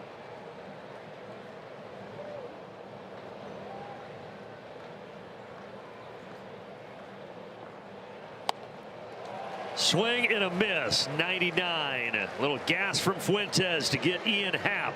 I'd say so. This is impressive from Fuentes. Again, it's not that it has high vert, but he does throw from that lower arm angle, about 25 degrees or so, which is much lower than league average. So he gets that little kind of upshoot look. Knows how to get it above the barrel.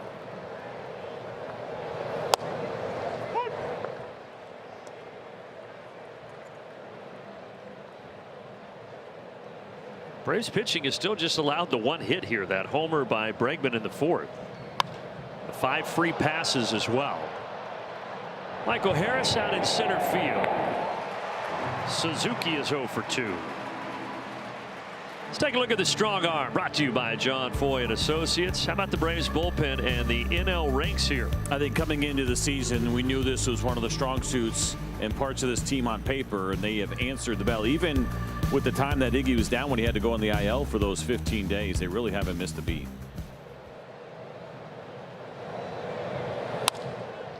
First pitch to Bush is bounced to Ozzie Albies, and a nice inning for Didier Fuentes. He retires him in order in the 6th.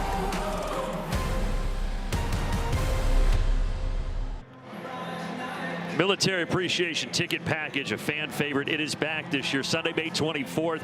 Purchase of the specialty ticket, you'll get the ticket, obviously, Braves quarter zip pullover that you see there, at $4 of every ticket package will go back to the Warrior Alliance. So a good cause as well. Braves.com/military appreciation to get your tickets today.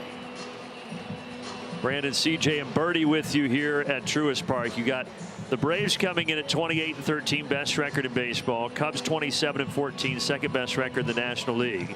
But it's the Braves behind a 4-run 5th who are on top 5-2.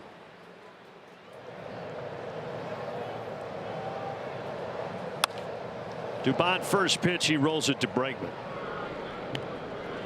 But CJ, we talk about the importance of shutdown innings, and really nice job by Fuentes to get a 1-2-3 top of the 6th. Very comfortable filling up the zone, made it happen very quickly. I think is also very important. Nobody warming up in the bullpen right now, so it feels like he's going to go back out there for another one. And we kind of figured maybe there was a chance that he would end up following Grant Holmes unless he was just dealing and getting late into the game. What a luxury it is to have Didier Fuentes in that bullpen. We know he's going to be back in the rotation at some point, but it is an impactful bullpen arm too. And with Holmes not starting or not pitching at all since May 1st until tonight, May 12th, then you've got the situation with Fuentes and what he brings to the bullpen.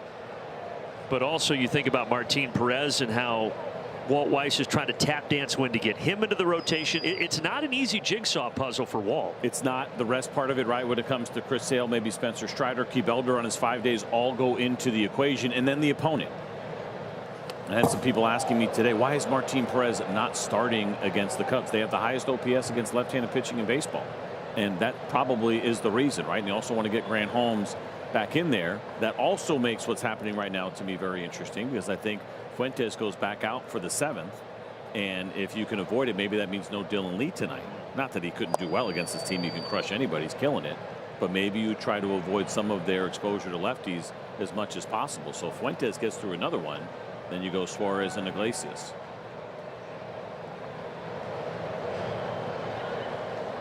J.R. Ritchie will pitch tomorrow. Chris Sale, game 3 of the series for Atlanta. Now, Riley had the homer last inning, but Rollison gets him here in the 6th. And Chris Sale is not a lefty you worry about going against the Chicago Cubs, no matter how well they hit those lefties. So you get J.R. Ritchie and then his mentor, and a guy who's been leaning on throughout the start of his big league career in Chris Sale. I wonder if we maybe see, you just saw Sandy Leon right there, possibly catching Chris Sale, right? There's some really good history between those two.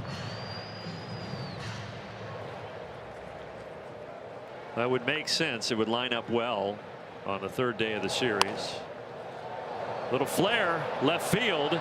It falls. How about Dom Smith? 3 for 3. 3 singles. We missed Dom when he wasn't in there regularly when Michael Harris had to DH. It's good to see that he really hasn't lost a beat, even though he had some significant time off, as he stays in there long enough against this left-on-left slider. Yeah,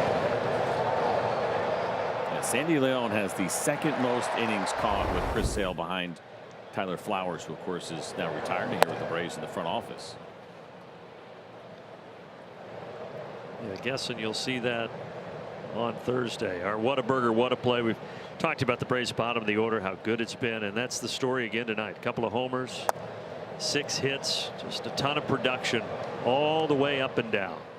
Now this guy at the plate is going to have his opportunity to contribute to what we've seen here at the bottom of the order in Ha-Seong Kim.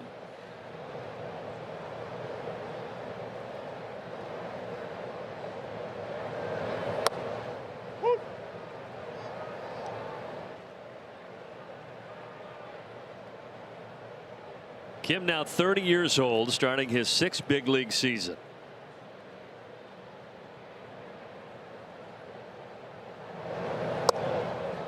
Three balls and 1 strike to him.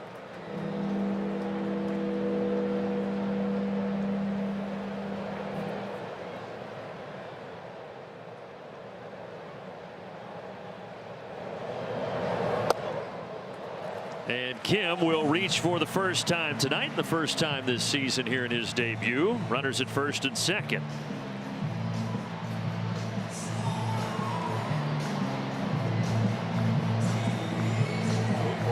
Ballesteros to the mound. There's nobody right now throwing in the Cubs bullpen.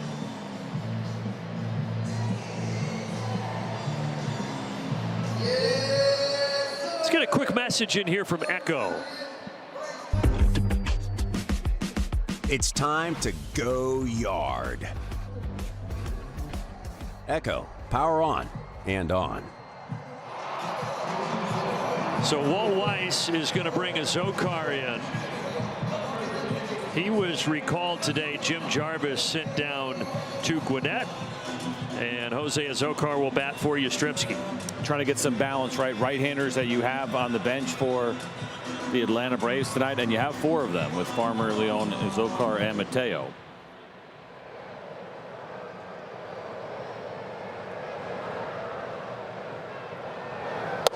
Well, great job by Yastrzemski tonight. He had the RBI single in the 3rd, that 2-run homer in the 5th, so he has driven in 3 of the 5 before bowing out for the rest of the evening.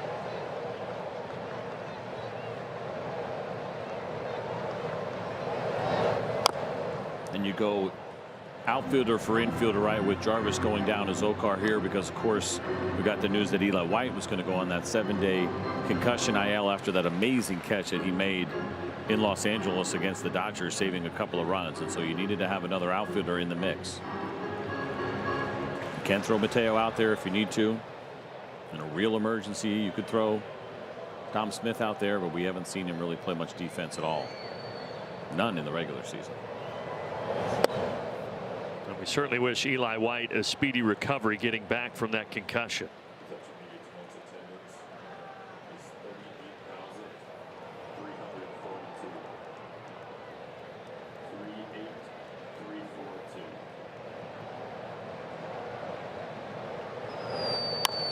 A Zokar bouncer to 3rd in between Hobb, but Bregman able to make the play.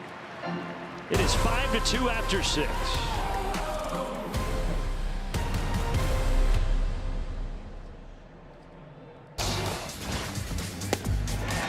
And the Braves are flashing some leather tonight.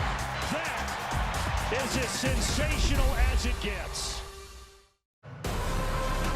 Hey, dust off your boots, Braves country. May 22nd, country and western night here at Truist. Get a straw cowboy hat, presented by Visit Sarasota, along with live country music and flair throughout the ballpark. Go to Braves.com/promos to be a part of the action.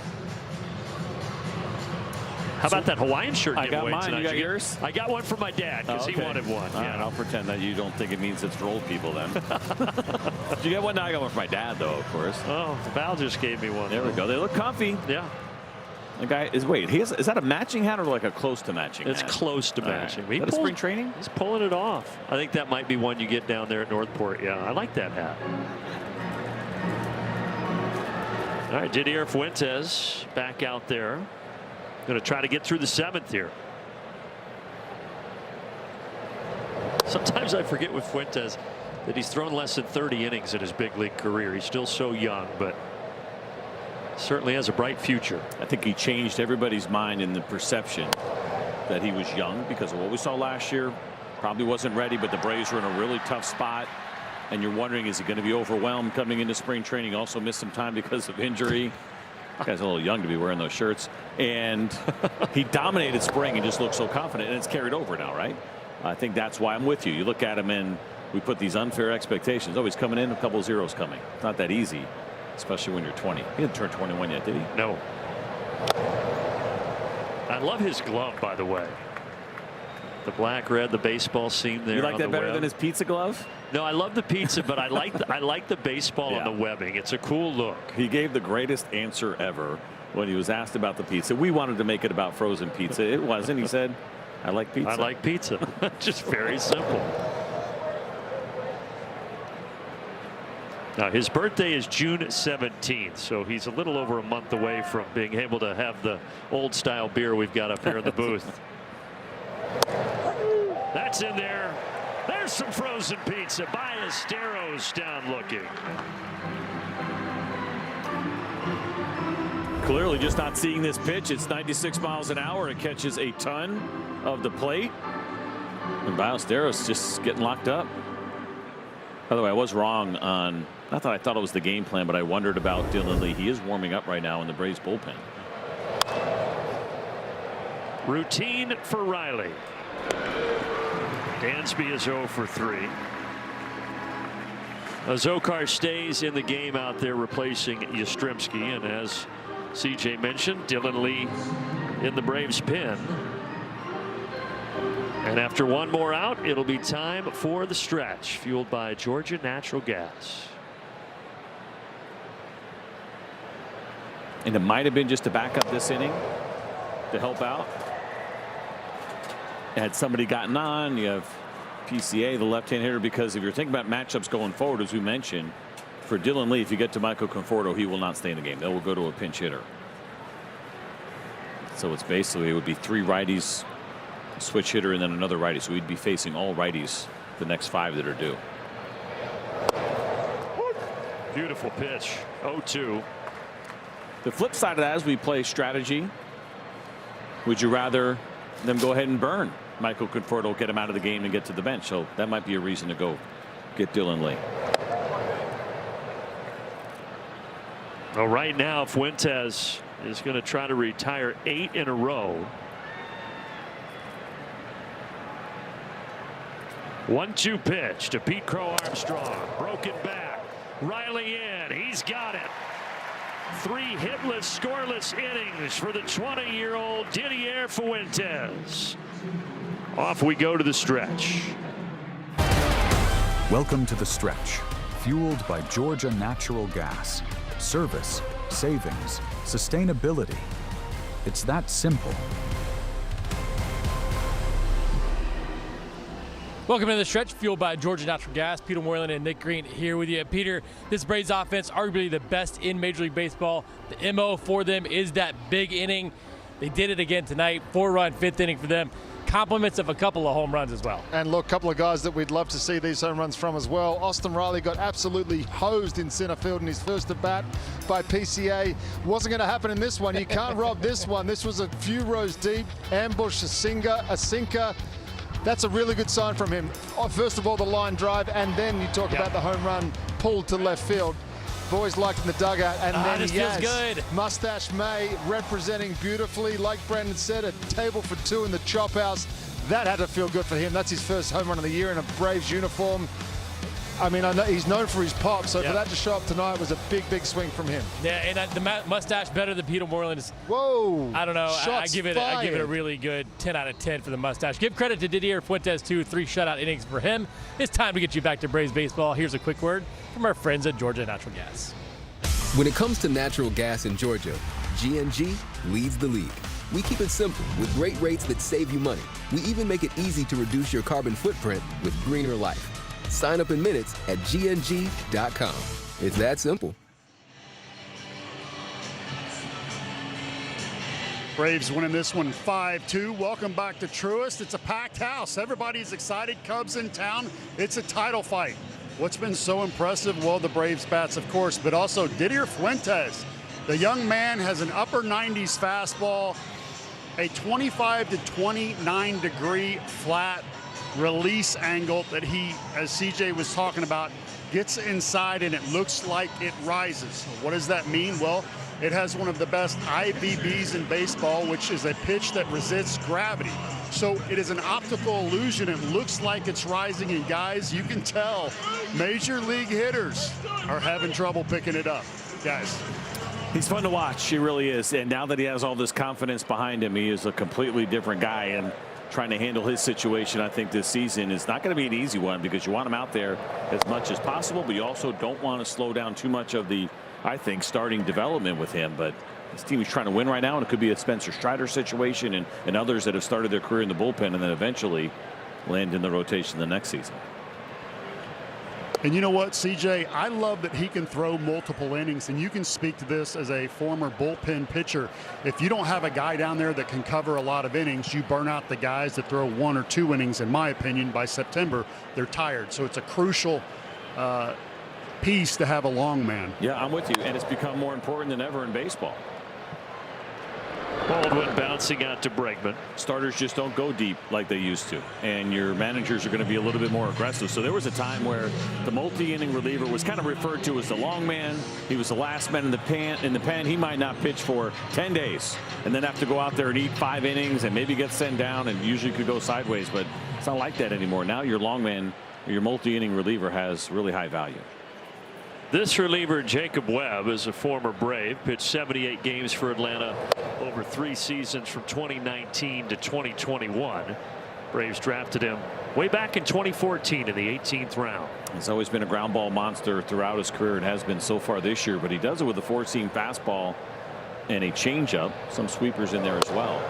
But it's not the 2-seamer. It's not the heavy sinker. When you see a guy that's got a high ground ball rate, it usually means he's throwing the 2-seam fastball.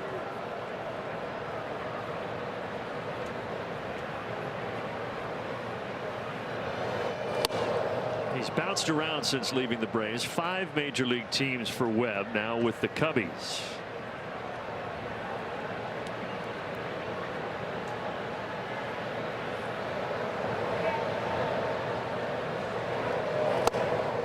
Ozzie, late swing at that changeup.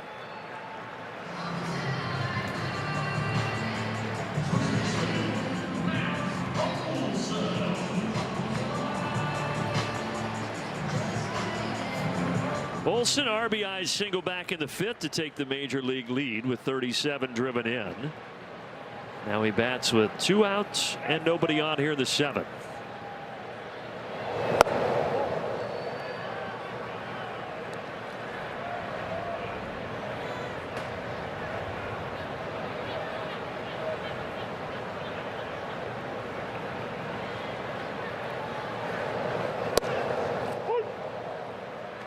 Challenge. This one might have caught the zone.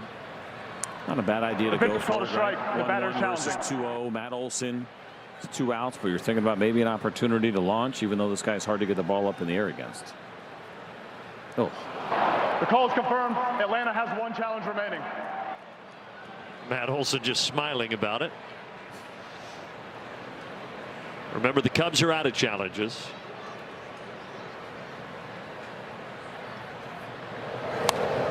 I do think with the lead, if there was going to be a philosophy, you save it. Right, leave it for your pitchers, leave it for your catcher, really, the rest of the way.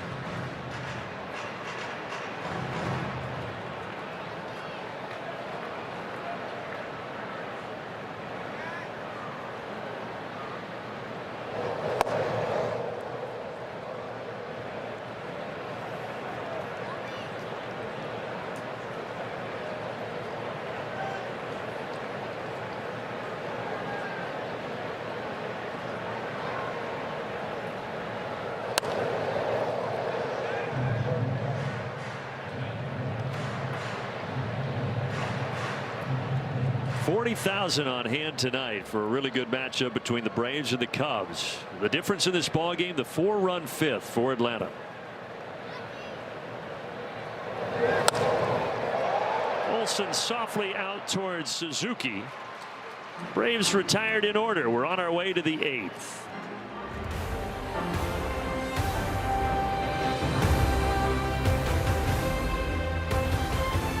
John Foyt. Clean night in the field for Atlanta. Our defensive plays of the game are brought to you by Car Shield. It really has been a good year defensively for the Atlanta Braves. We focused on the pitching and the bats, certainly, but the gloves have been there all year long. And tonight they've shown up in a big way. A couple of nice plays in the infield. Hassan Kim involved in that one. What's that play he made up the middle where they tried to turn the double play? It's been a lot of Braves gloves here tonight. Dylan Lee is on after 3 nice innings by Fuentes. Well, I was completely wrong. And here he is, and he's been great, and why not? A sub-1 ERA. Again, you're not worried about left on right splits with him. You can see what he's done against righties with that 0.77 batting average against. Top of the order. You got Horner, and then Shaw has grabbed a bat, as CJ suspected might be the case, and he's going to hit next for Conforto. But right now it's Nico Horner.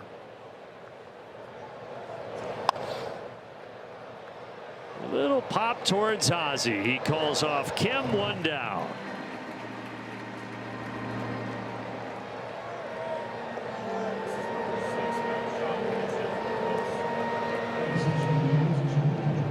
So Matt Shaw to the plate, second big league season. He broke camp last year as their third baseman, but now that Alex Bregman has come to Chicago, that puts Matt Shaw in more of a utility role.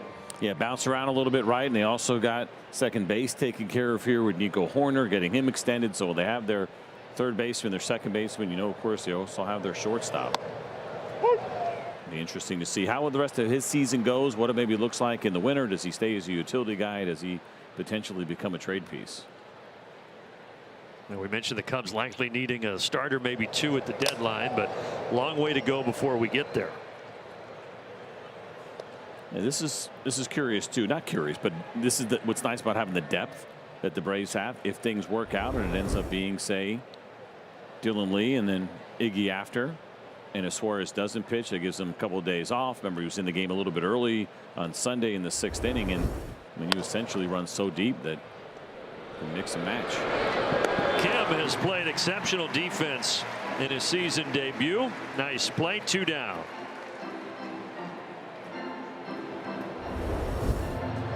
He really has not missed a beat at all here defensively. It's not an easy play. On the run, fields it cleanly, and a nice strike over to Matt Olson, his favorite. Dylan Lee certainly appreciates the effort. Did win a Gold Glove a few seasons ago with the Padres, did Hassan Kim.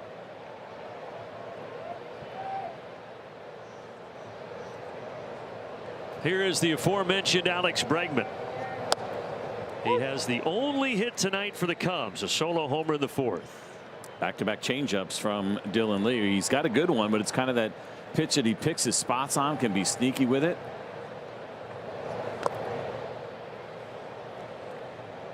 Bregman is the guy that he has faced the most of any Cub on the active roster right now. 5 plate appearances, a couple of walks, a couple of strikeouts, 0 for 3.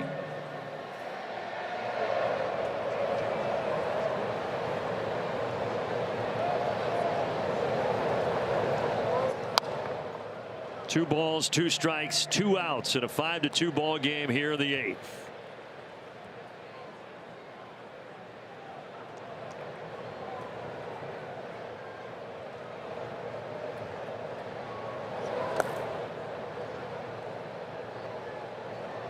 Tough to get Chase even in those 2 strikeouts. It's got to be really close just off the plate. Remember what happened last time with Grant Holmes. He went that 3-2 fastball up that Bregman was able to get to. And Bregman drills this down the line, but this thing is headed foul. Second deck foul.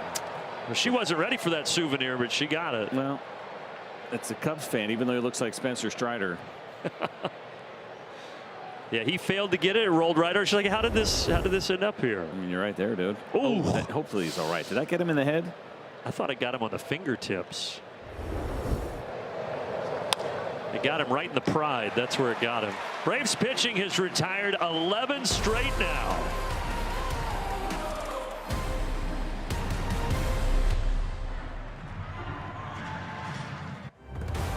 Atlanta Braves baseball is brought to you by Georgia Power. Score big savings at georgiapower.com/tips.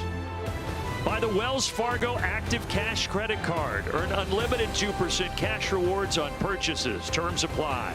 And also by Chevrolet, proud partner of the Atlanta Braves. Spectacular night in Atlanta, unless you're that guy.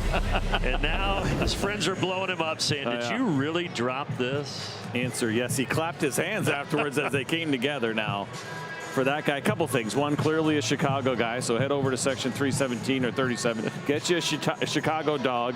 Get you an old style. You've absolutely earned it. And just a guess on my part, but there's probably a point in that guy's life where he said, "The Bears." Just probably. I can't say for sure, but it sure does look like it. It looked like the old SNL skit. But he gave himself a thumbs down. He's self-aware. Yeah. You know, I don't, besides him wearing a Cubs jersey, I don't mind this guy. He seems like a good-natured fella.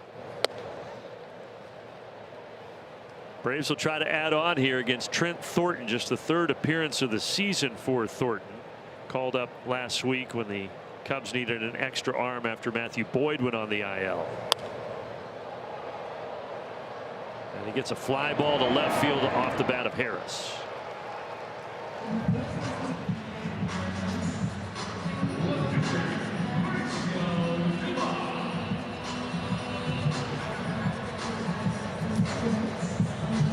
Got a little bit of a dilemma here this evening. So Michael ends up going 1 for 4, assuming he doesn't get another plate appearance tonight. Hopefully the Braves hold on and win.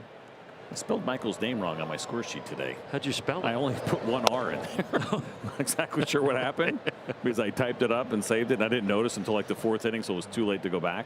So he's Michael Harris tonight. Yeah, and so it's a 1 for 4 night. Not bad, not his best, but the Braves are winning. I don't know what to do tomorrow. Keep it? I'll have something to think about tonight.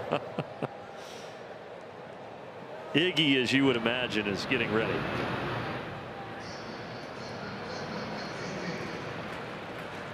For whatever it's worth, and it may only be a nickel or less, but the Braves have only hit the Cubs one time. It was back in 1947 at Braves Field in Boston. But right now the Cubbies just 1 hit, even though they do have 2 runs. The Braves have never no-hit the Cubs. And 1 hit came on a 3-2 pitch that was up above the strike zone mislocation when Grant Holmes was trying to go down and away.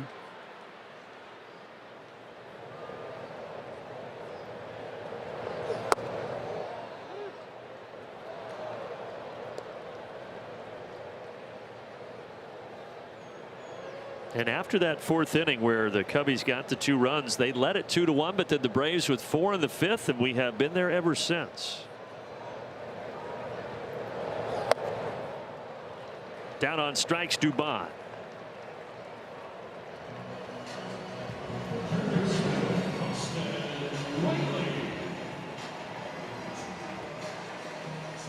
Riley started the rally in the 4-run 5th with a leadoff solo homer to left center. Remember his first pitch, 2-seam fastball. Then Dom Smith came up, offered at the first pitch with a base hit. He eventually comes around to score on the Yaz homer.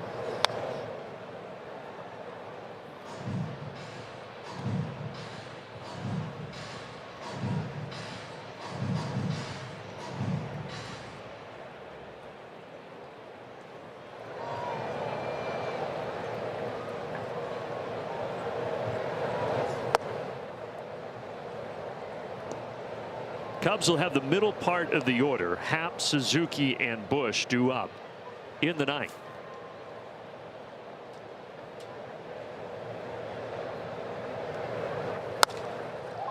Riley slowly finds the outfield grass. Horner was up the middle, had to go a long way. He didn't get there, and Riley is 2 for 4. They all count the same, and this is Austin Riley beating that defensive shift. It almost looked like he was trying to go that way, and we know he can power the ball to the opposite field, but a little dribbler into the outfield works as well for a base hit.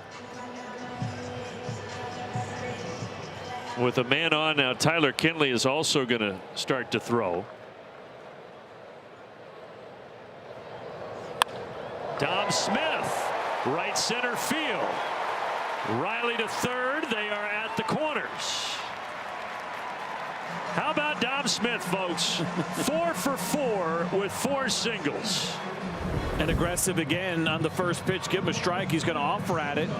And this is a little breakable curveball that stays up in the zone. I'm going to let it go by. No free strikes on Dom Smith's watch.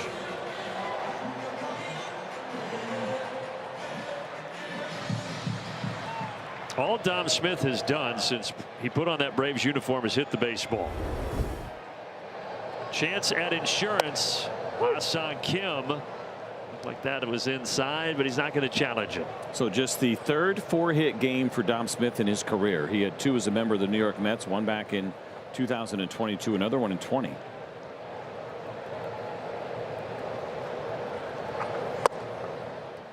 So the first in 4 seasons for the new acquisition.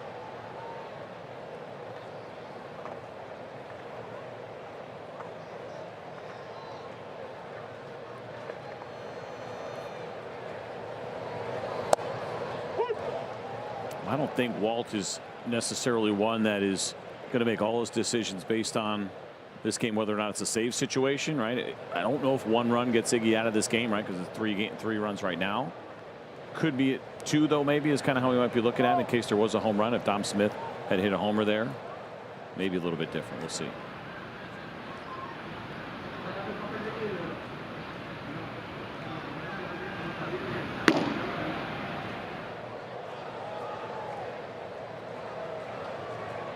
Kim 0 for 2 with a walk in his return to the lineup tonight.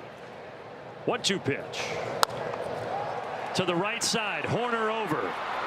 Has to hustle, and he gets it done. Braves strand 2, but they're up 3.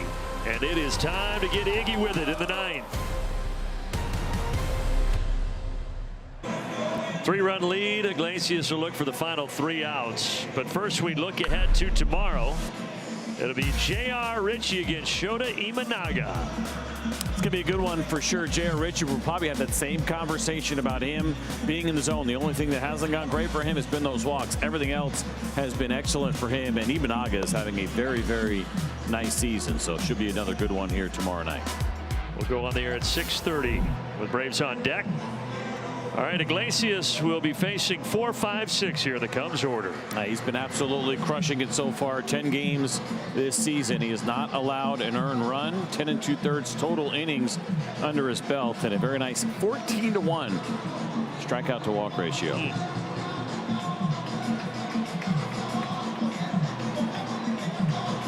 So Hap's one of the few of active Cubs that have gotten to Raisel Iglesias. 3 for 6 in his career with a home run. A couple of strikeouts. Hap 0 for 2 tonight with a walk.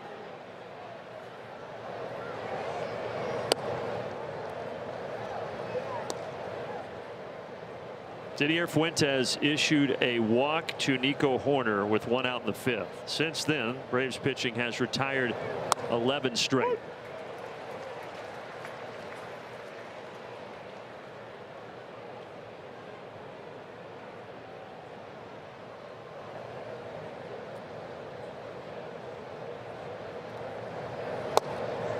Right in there. 1-2.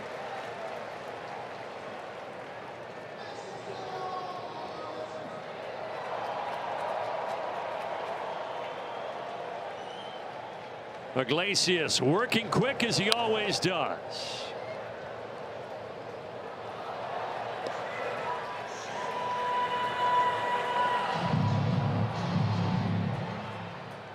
A series between 2 division leaders. Cubs on top of the NL Central. Braves big lead in the East. Atlanta looking to win game 1 of this 3-game set. And then these 2 teams won't meet again until mid-September at Wrigley Field.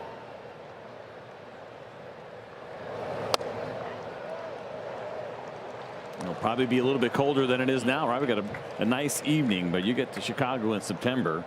Great days, chilly nights. Yep, it'll be jacket time. The payoff. He struck him out. The Iggy changeup to get Hap 1 away. Such a great pitch here. It's going to start at the bottom of the zone, and for Happ, he sees it as a strike out of the hand of Raisel Iglesias, but it finishes below the zone, and that is just too close to take. Another beautiful changeup from Raisel Iglesias. And now Seiya Suzuki.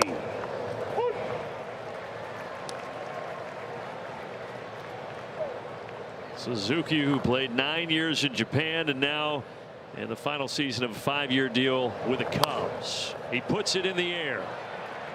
Is it going to be Olsen or Ozzie? Ozzie says, I'm taller, I'll take it. 2 down. And Ozzie's going to let him hear about it. You know, I can catch fly balls too.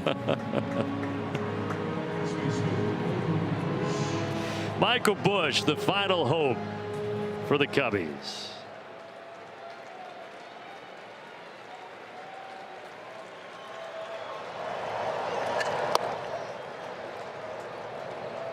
Such a long road trip out west. It was an emotional road trip with a passing of Ted Turner and Bobby Cox. The Braves back home, get the off day yesterday, and looking sharp tonight. A 4-run fifth hopefully is the difference in game 1.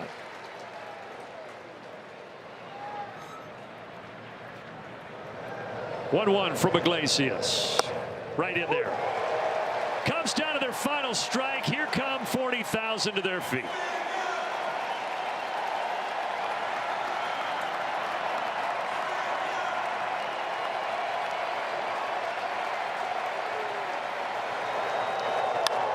In the air. Harris saunters back. He's got room. Braves win.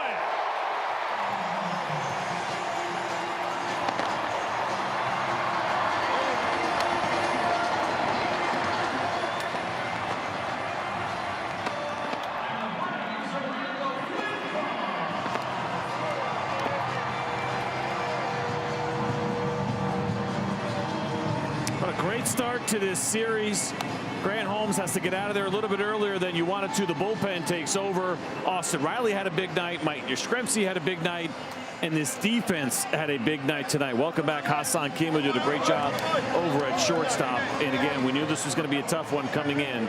2 of the best in the National League between the Cubs and the Braves. And the Braves take down the first one of this series. And the Braves one-hit the Cubs for the first time since 1947. And they just keep winning. We'll be back in a moment.